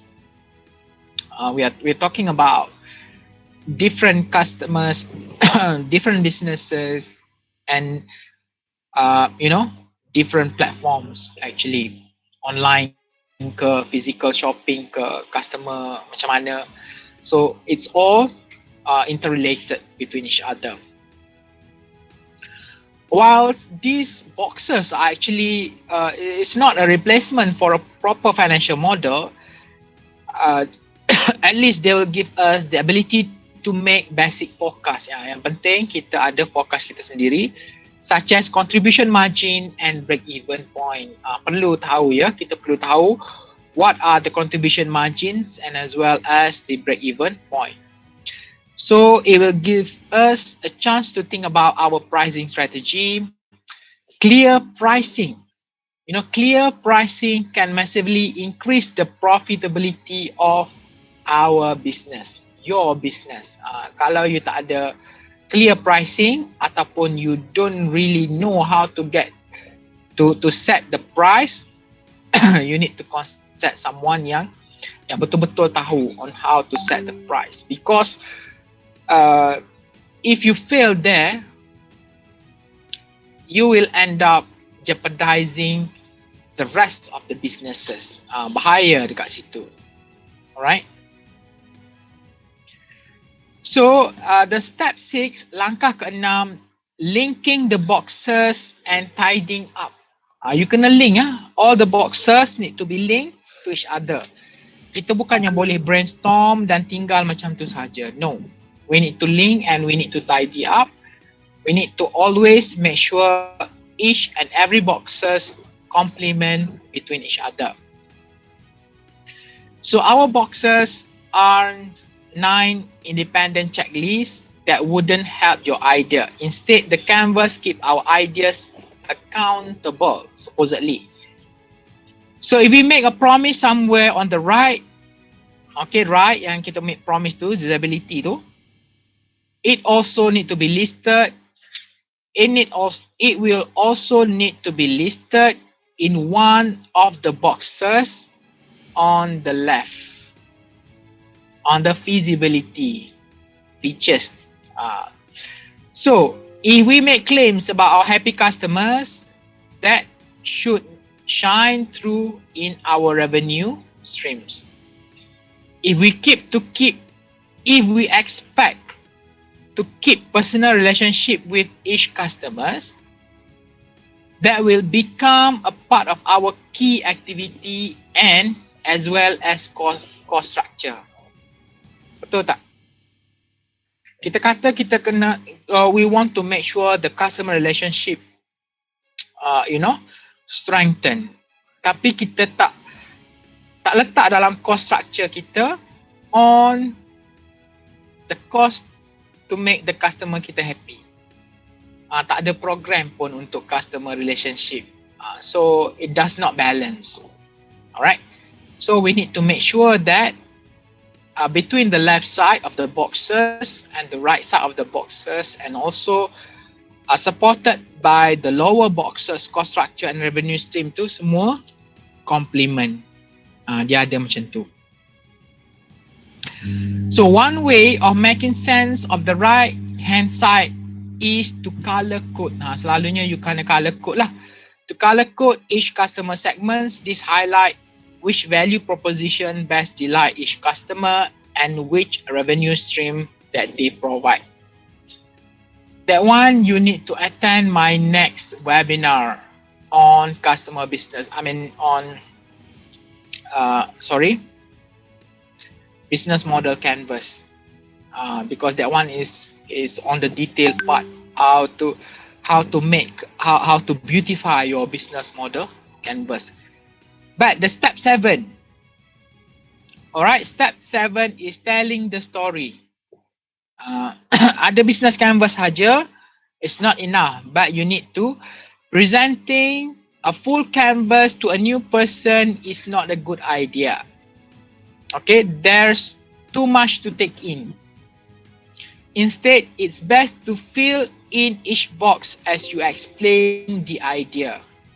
Kan, you nak tunjuk je semua sekali kepada orang baru yang tak pernah tahu, that will be too much to take.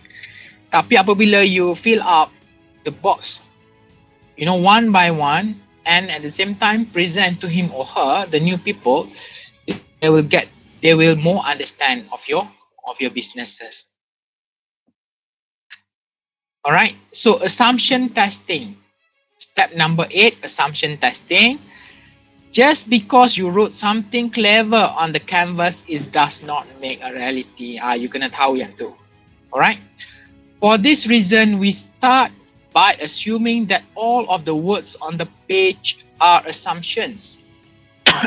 As I mentioned to you, business can be pure luck, or it can be nature. Out of somewhere, it can rose to fame, collect a lot of money, or it can be nurtured. Kita boleh rancang satu-satu. It depends, right?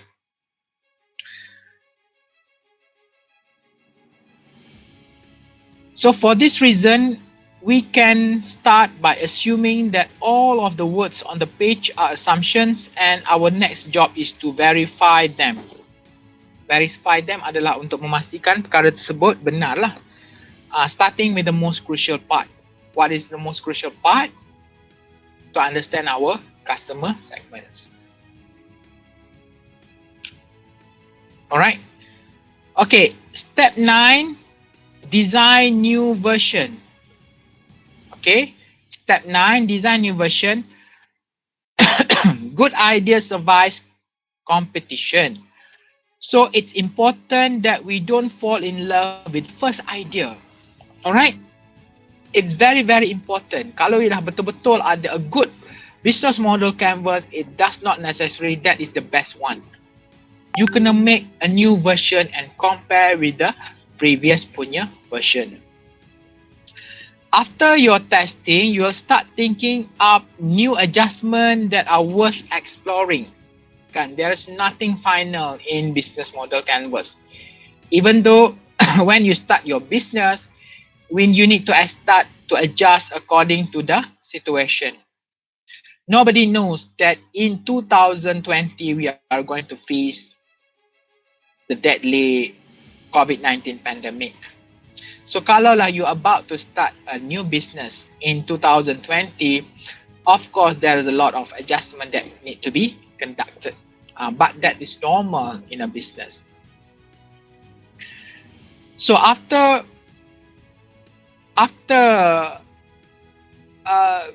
testing, all right, you need to adjust and you need to know what are worth exploring. And there are some suggestions to spark your creativity. Maknanya you kena tahu the new customer segment, new value proposition, new product or services, ataupun turning service into product, turning product into services, new partnership ke, franchise model ataupun new delivery formats. Maknanya you have a completely new business model canvas for you to compare and contrast which are the best one. Okay, so what's next actually? What's next? We need to go back to our own objective, to our real objective, to our original objective on our social innovation project, which is a Certified Social Entrepreneurial Innovator program. So how all of you, my lovely students, my respected students, able to conduct an assignment doing business model canvas that fit with the Certified Social Entrepreneurial Innovator program. So when we mention on Social Entrepreneurial Innovator program, we need to relate with the SGD. All right, so let me present to you.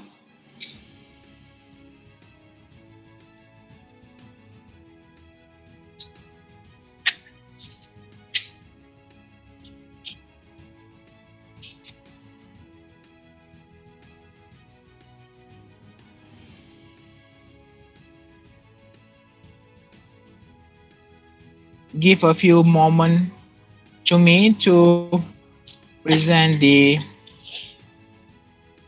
SGD.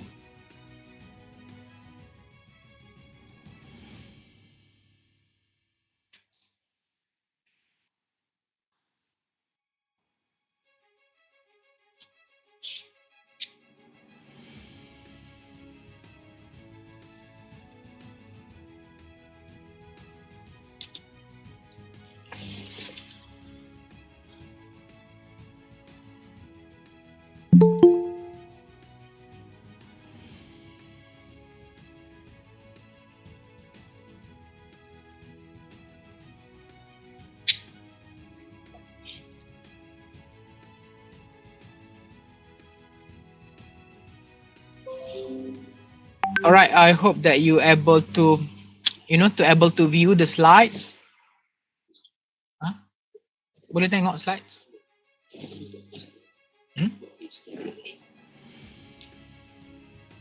Oh, okay. I have to make a full screen. All right. So this is the SDG, Sustainable Development Goals. For you out there, the participant of the grant, our social innovation grant, you need to able to match your business model canvas with one of the 17 sustainable development goals. So the first one is no poverty. Second one is zero hunger. The third one, good health and well-being. The fourth one is quality education. The fifth one is gender equality. Gender equality might be, might be one of the trends now. You can able to explore on this one. All right, clean water and sanitization, affordable and clean energy, decent work and economic growth, industry, innovation and infrastructure, reduce inequalities, sustainable cities and communities, responsible consumption and production, climate action, life below water, life on land, peace, justice and strong institution, and last but not least, partnership for the goals. All right, so you have 17 sustainable development goals that you're able to choose for you to make a good business model canvas, as what I shared through the webinar just now. But the most easiest one that you can focus is on the number 1, 2, 3. No poverty, zero hunger, and as well as good health and well-being. Tiga tersebut. So if you're able to tackle one of the social business and come up with your business model canvas that tackle on no poverty, zero hunger, or health or good health and well-being, that will be a good step for you to participate in this grant. Well, I do hope more participation from all of you out there, and at the same time you're able to get the certification and enjoy the activity provided by the UMKEI through the grant. All right.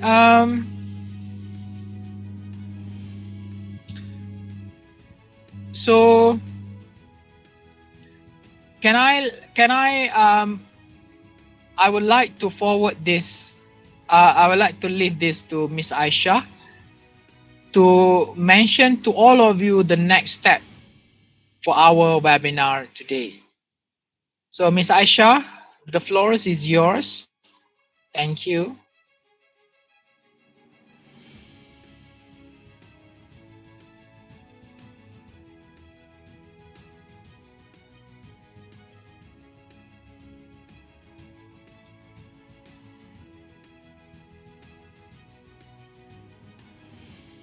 Assalamualaikum dan selamat petang. Terima kasih diucapkan kepada Dr. Wan Muhammad Nazrul di atas penyampaian Business Model Canvas. Thank you, Dr. Naz, for brief and very detailed explanation on Business Model Canvas. I believe that even myself, I need to revise BNC again and again before we develop, we use these tools as to brainstorm our idea, and even BMC can be one of the good tools for us to create innovation in our business ideas. So for the next steps, I would like to invite our grant leader, Professor Madya TS Dr. Nick Zulkarnain, to give brief explanation on our program. Actually, these free webinars is part of our grant project. We have secured 100,000 worth grant from KPT to certify social entrepreneur innovators from lecturers and also students of UMK. So we have a few modules drafted, and also we have listed few activities. So if Dr. Nick is ready, I would like to call him, and actually I have already list at the chat. I will also give link for everyone who would like to participate for our certification program to click the link at the chat and also sign up as a participant. For the staff of UMK, you can sign up as a mentor, while for students of UMK, you may sign up as mentee. So, Dr. Nick, are you ready? And once Dr. Nick have presented the infographic for the program, I think can we have a slot, like question and answer slot later, Dr. Nas? Yeah, sure. We can have the Q&A session later on. I'll try my best to answer the question from all the audience. Thank you so much. I believe that I've just received a good review from our colleagues as well. Dr. Noraini ada, Dr. Valen pun ada, Cik Nizamuddin. They are all interested and follow closely on the webinar today. And I felt humble that they are willing to listen and to give the comments. Thank you so much. But sure, we can have the Q&A session later on. Okay. Well, Dr. Nas have to, go through the chat to get some, to go through all the questions for him to answer later. So, Dr. Ni, you can have around 15 to 20 minutes for mentor and mentee briefing for our grant project. So later we'll continue with Dr. Nas, and even Encik Nizamuddin would like to have like few minutes slot for him to share some insights. Sure, we can do that later, okay? So Dr. Ni, the floor is yours.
Thank you, Dr. Nick. Thank you for Professor Madya TS, Dr. Nick Zulkarnain, our ground leader. So I would say that, okay. Okay, so regarding what Professor Madya, Dr. Nick have explained to us, for all participants that are interested in joining as a full certification for this program, you may click the link that I have shared at 4:12 p.m. just now at the chat room and become a participant. If you are staff or entrepreneur, you can be our mentor. And if you are students, undergraduate students, you can be part of our mentee. And once you have fulfilled all the requirements for the certification, you will be certified as social entrepreneurial innovator. So let's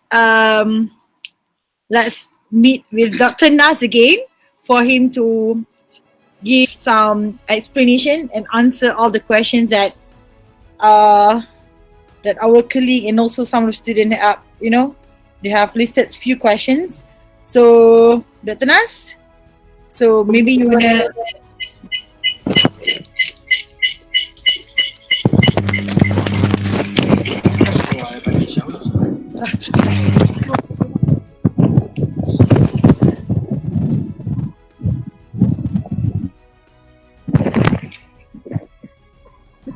All right, students, do you have any questions that I can answer? I'll try my best to answer the questions.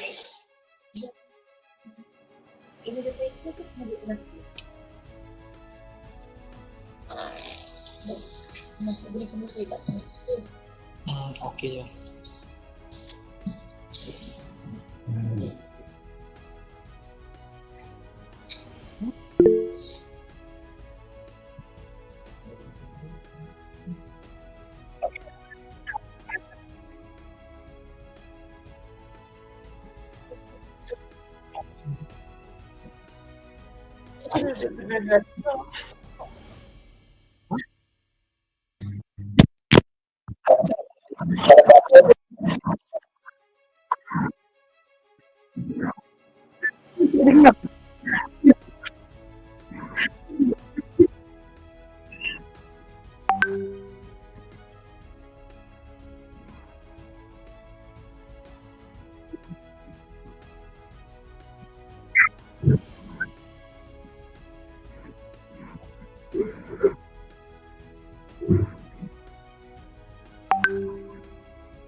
All right, thank you so much, Dr. Nick. I'm sorry for some technical problems here, actually. We are a bit struggling now, but I think it's all right.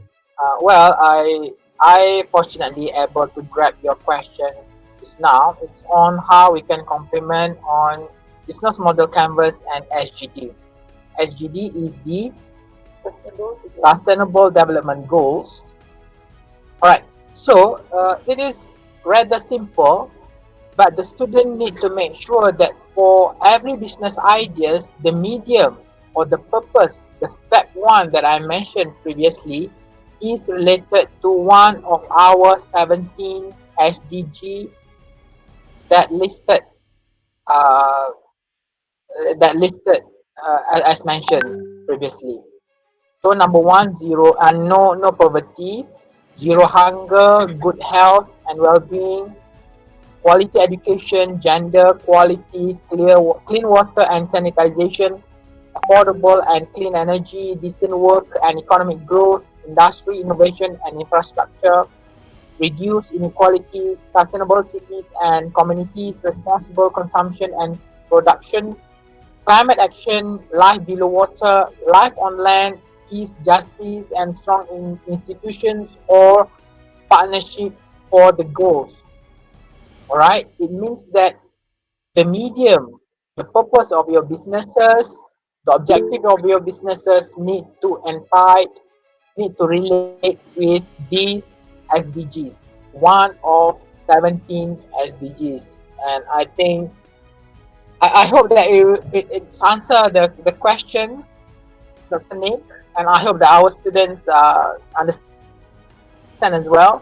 And well, is there any question from the students? If not, I'm sure that you can conduct the business model canvas and able to submit the assignments as we as we design and submit by when is it we're supposed to submit?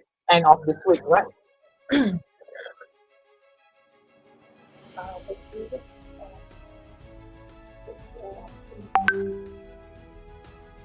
Some questions came from students, colleagues, from someone out there.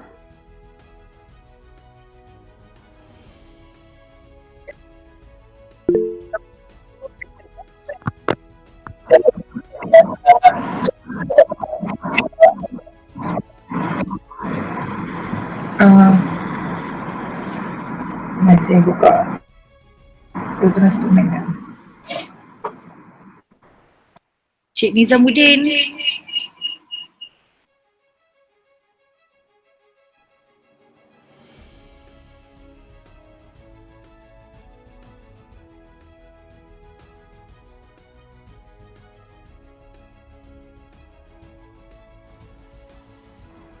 Dr. Nas, just now, one of the student. Encik Nizamuddin. Yes, Encik Nizamuddin.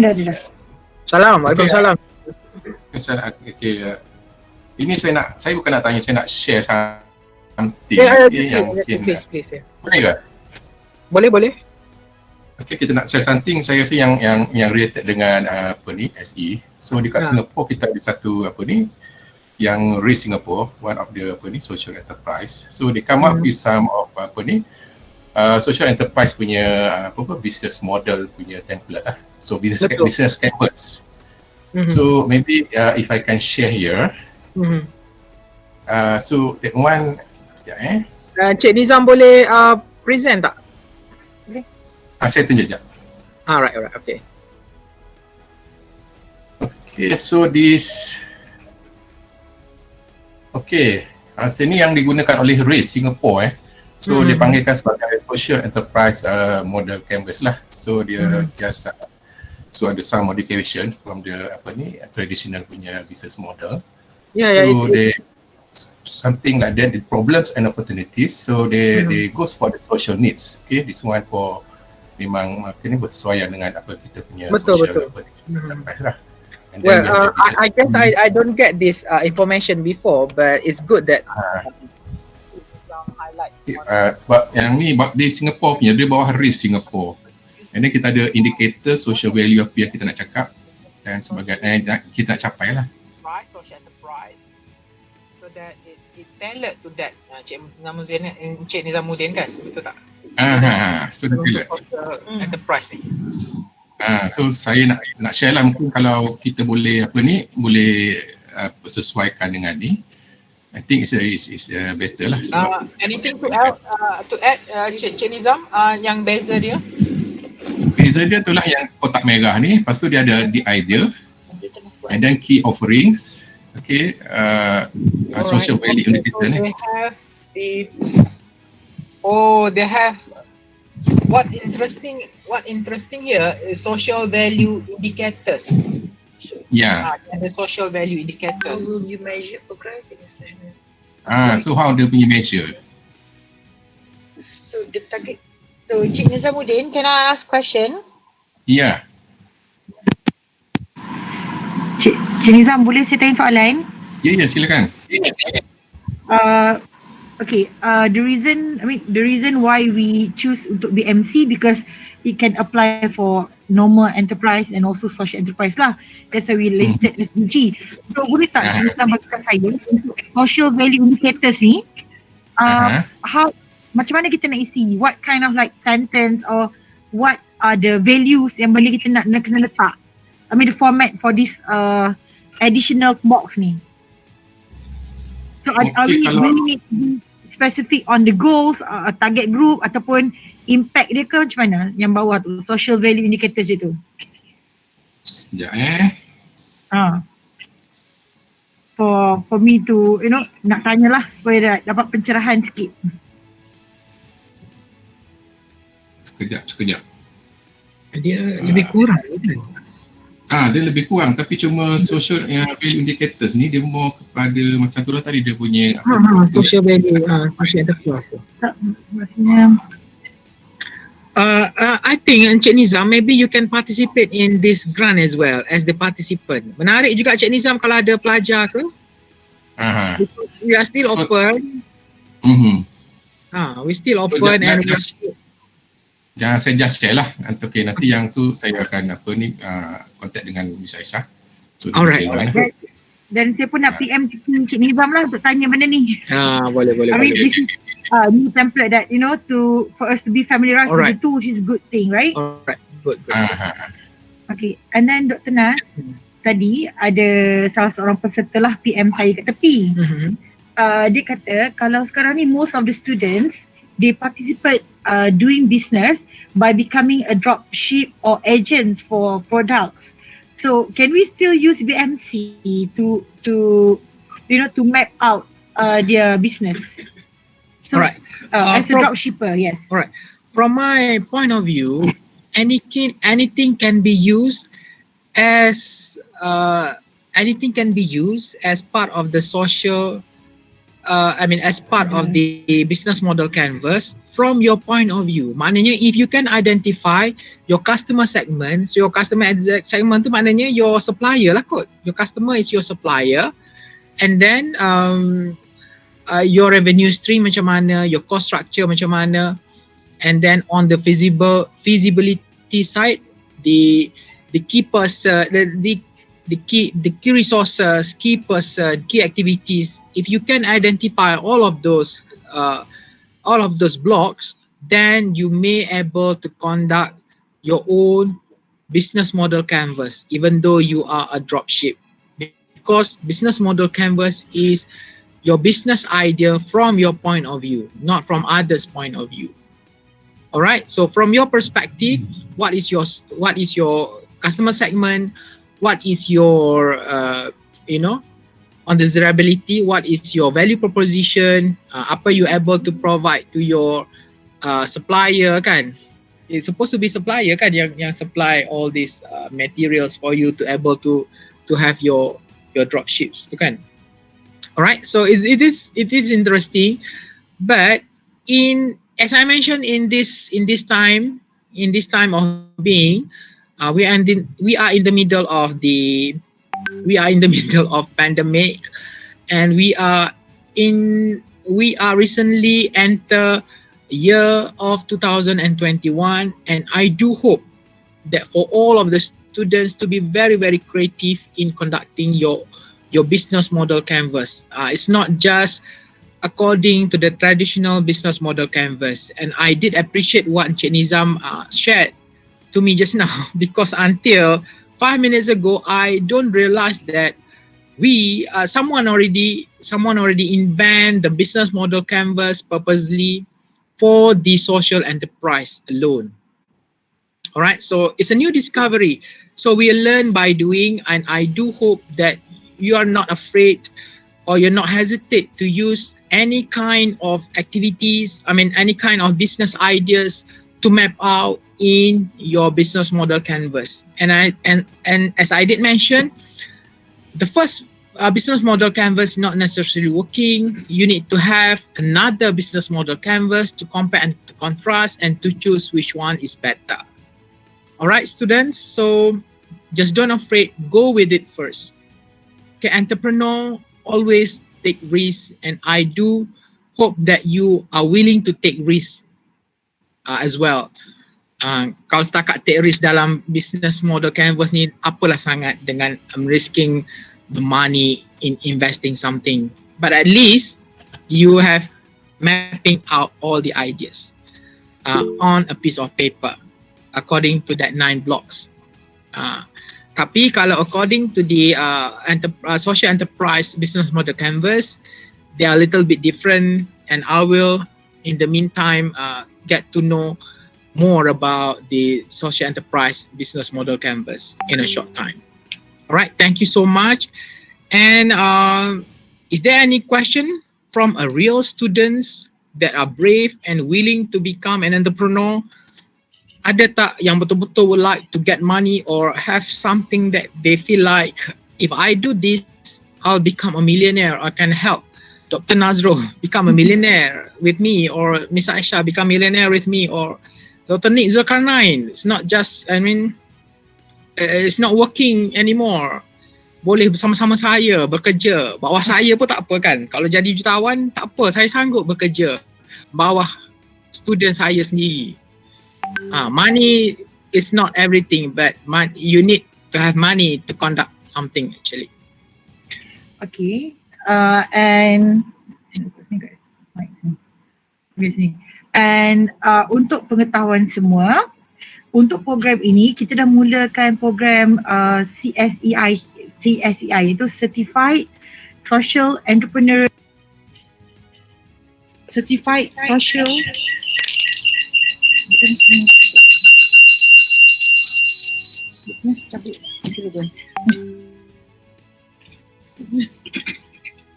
Kat situ kat mic saya dah nangis.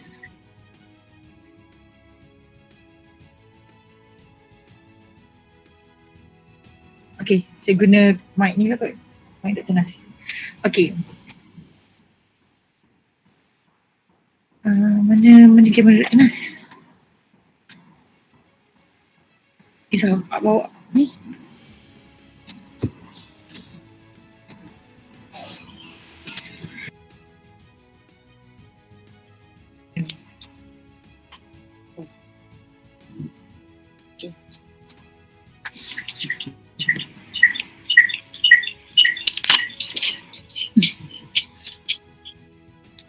Okey, sebelum kita mengakhiri sesi kita pada hari ini, suka untuk saya membuat sedikit kesimpulan berdasarkan program dan workshop kita pada hari ini.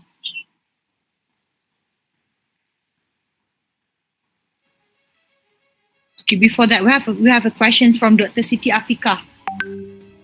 Dr. Nas, I would like to know if you have any idea on emotional customers experience management and can be a good potential business career for a new entrepreneur. So, Dr. Nas jawab kat saya je lah, senang. Okay. My camera is clear.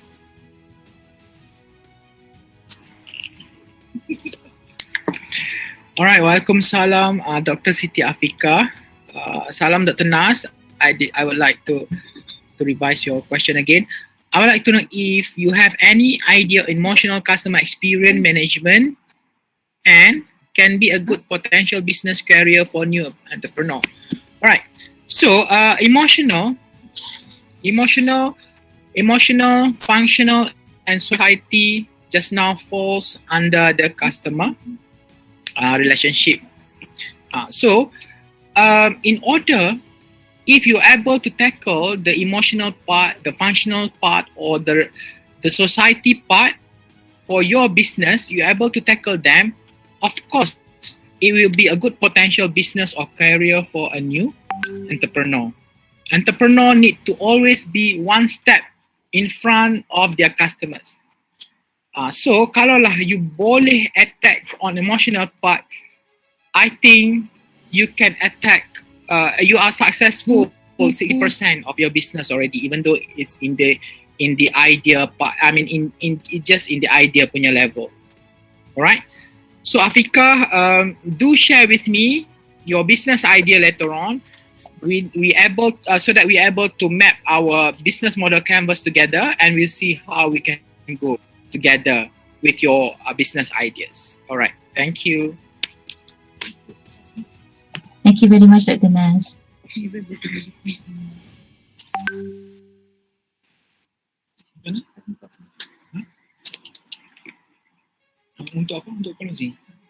Alright, so before we end up our session, the webinar today, I would like to invite Professor Dr. Nick Muhammad to give the Senior Director of Universiti Malaysia Kelantan Entrepreneurship Institute to give a few words before we able to close our sessions today. Please, Prof. Nick, and I'm glad you are joining us with me right now as well. Thank you.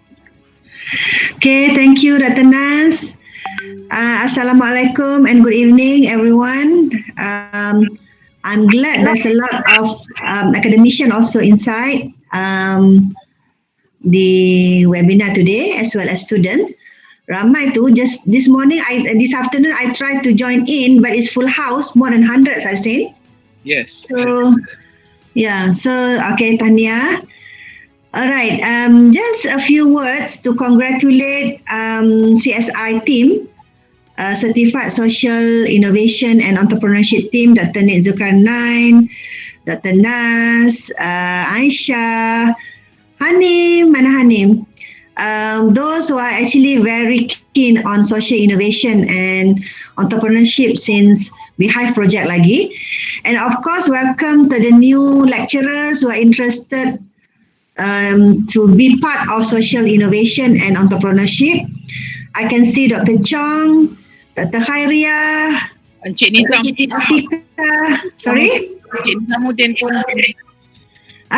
Okay. So I nampak yang ke depan I aja, and then welcome and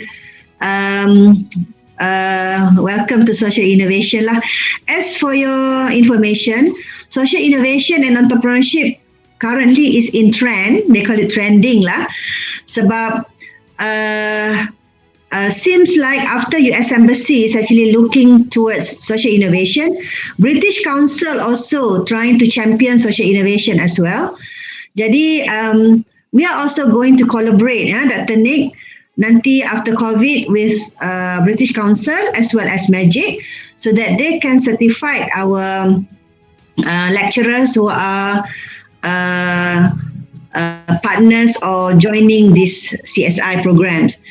So again, congratulations, team Dr. Nick, Dr. Nas, which is actually this is projects under high impact, which is funded by Kementerian Pengajian Tinggi. And I hope that those who are actually newcomers, I could say newcomers tu mungkin sebab sebelum ni either you never involved in our program, mungkin you have involved with other programs already, dengan Magic or whatsoever, can of course grow social innovation. Jadi tahniah sekali lagi, dan tahniah juga kepada participants, and I hope that this project, which is actually aimed with 3 objectives, we have 3 goals to achieve. One is to have as many as possible our lecturers certified in social innovation and social entrepreneurship.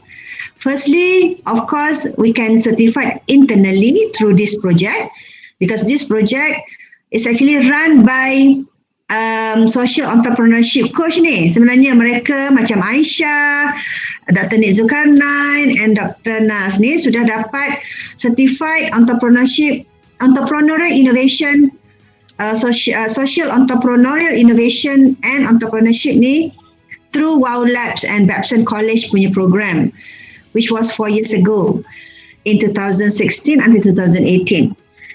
Jadi mereka menggunakan pengalaman dan juga experience yang mereka ada dengan WOW Lab to share with the others. Alright, so I hope UMK boleh dijadikan champion in social innovation ni. Selepas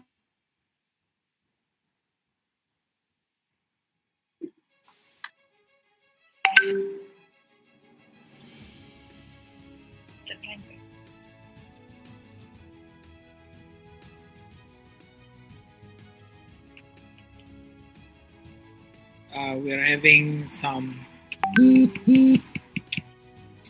technical. So are we still having Prof Nick Maheran on the other side?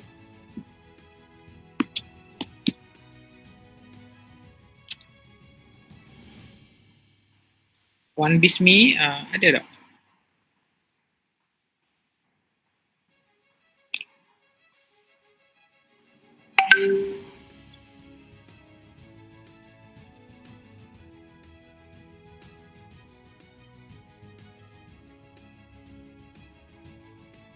Itu dia macam mana ni? Mana cakap? Cerita lah. Praknik pun ni.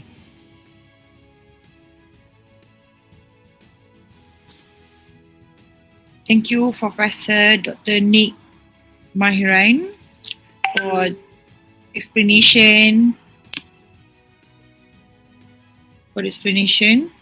So untuk program workshop hari ini, kami dari tim grant CSEI mengucapkan ribuan terima kasih atas komitmen dan juga perkongsian dari semua pihak, dan mohon untuk like Facebook page dan juga join Telegram group yang kami sediakan dan WhatsApp group untuk kita berbincang lebih lanjut mengenai program ini. Dan kepada semua staf yang telah mengisi borang kehadiran, kami akan emailkan pautan dan juga template untuk beri semua the canvas dalam masa dekat. Dan kepada mentor dan juga mentee, sila pastikan ada misi borang registration. Sebarang pertanyaan boleh diajukan kepada kami dan ataupun kepada ketua grant iaitu Profesor Madya Dr.9. Dan kami mengucapkan Okay, sorry you all. I don't know, internet suddenly terputus. Okay, tak apa. Okay, I pun sepatutnya tak boleh cakap panjang. I just want to close and congratulate the team. Cuma I nak finish up sedikit objective of this project. Okay, tadi first objective is that we want to have as many social innovation experts in our university. So that's why we really wish that there are many lecturers who are willingly participate in this program, so that further on from this, we are going to go international. So kalau locally, internally dekat universiti pun kita tak ada pakar, macam mana kita nak bring our lecturers international, alright? Okay, itu satu.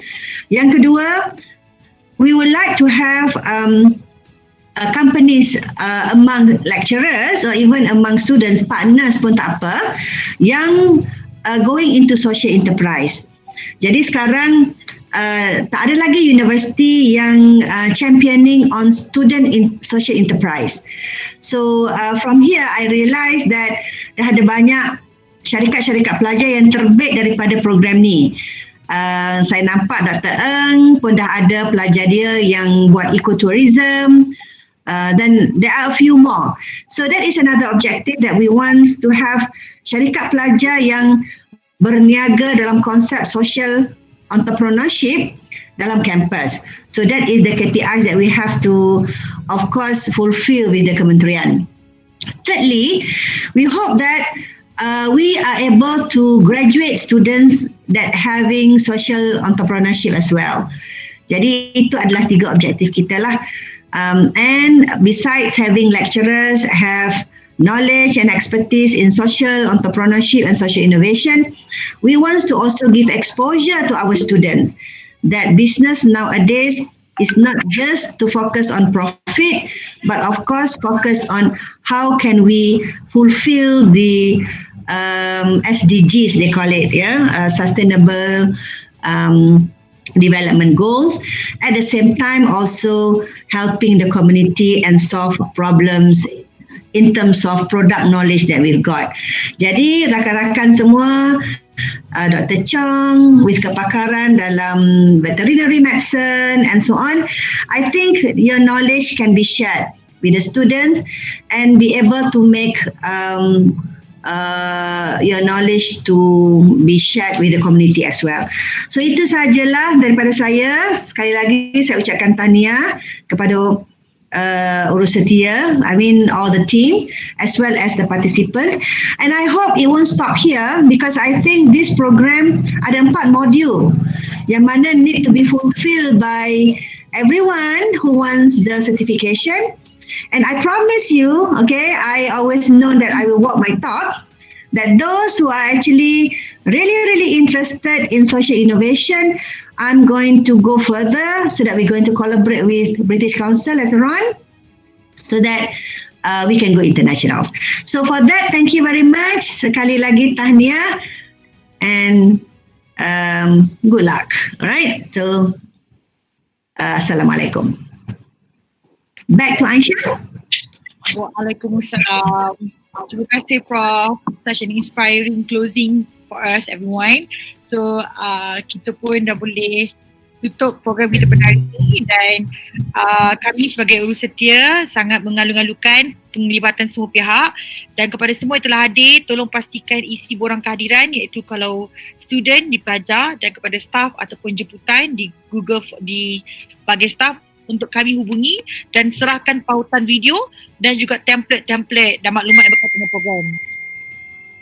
Jadi kami akhiri program modul 2 ini dengan ucapan terima kasih kepada semua.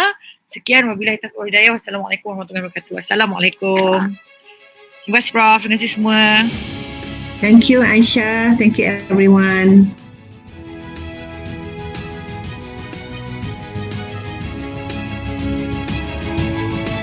Thank you. Terima kasih organizer. Okay, terima kasih semua.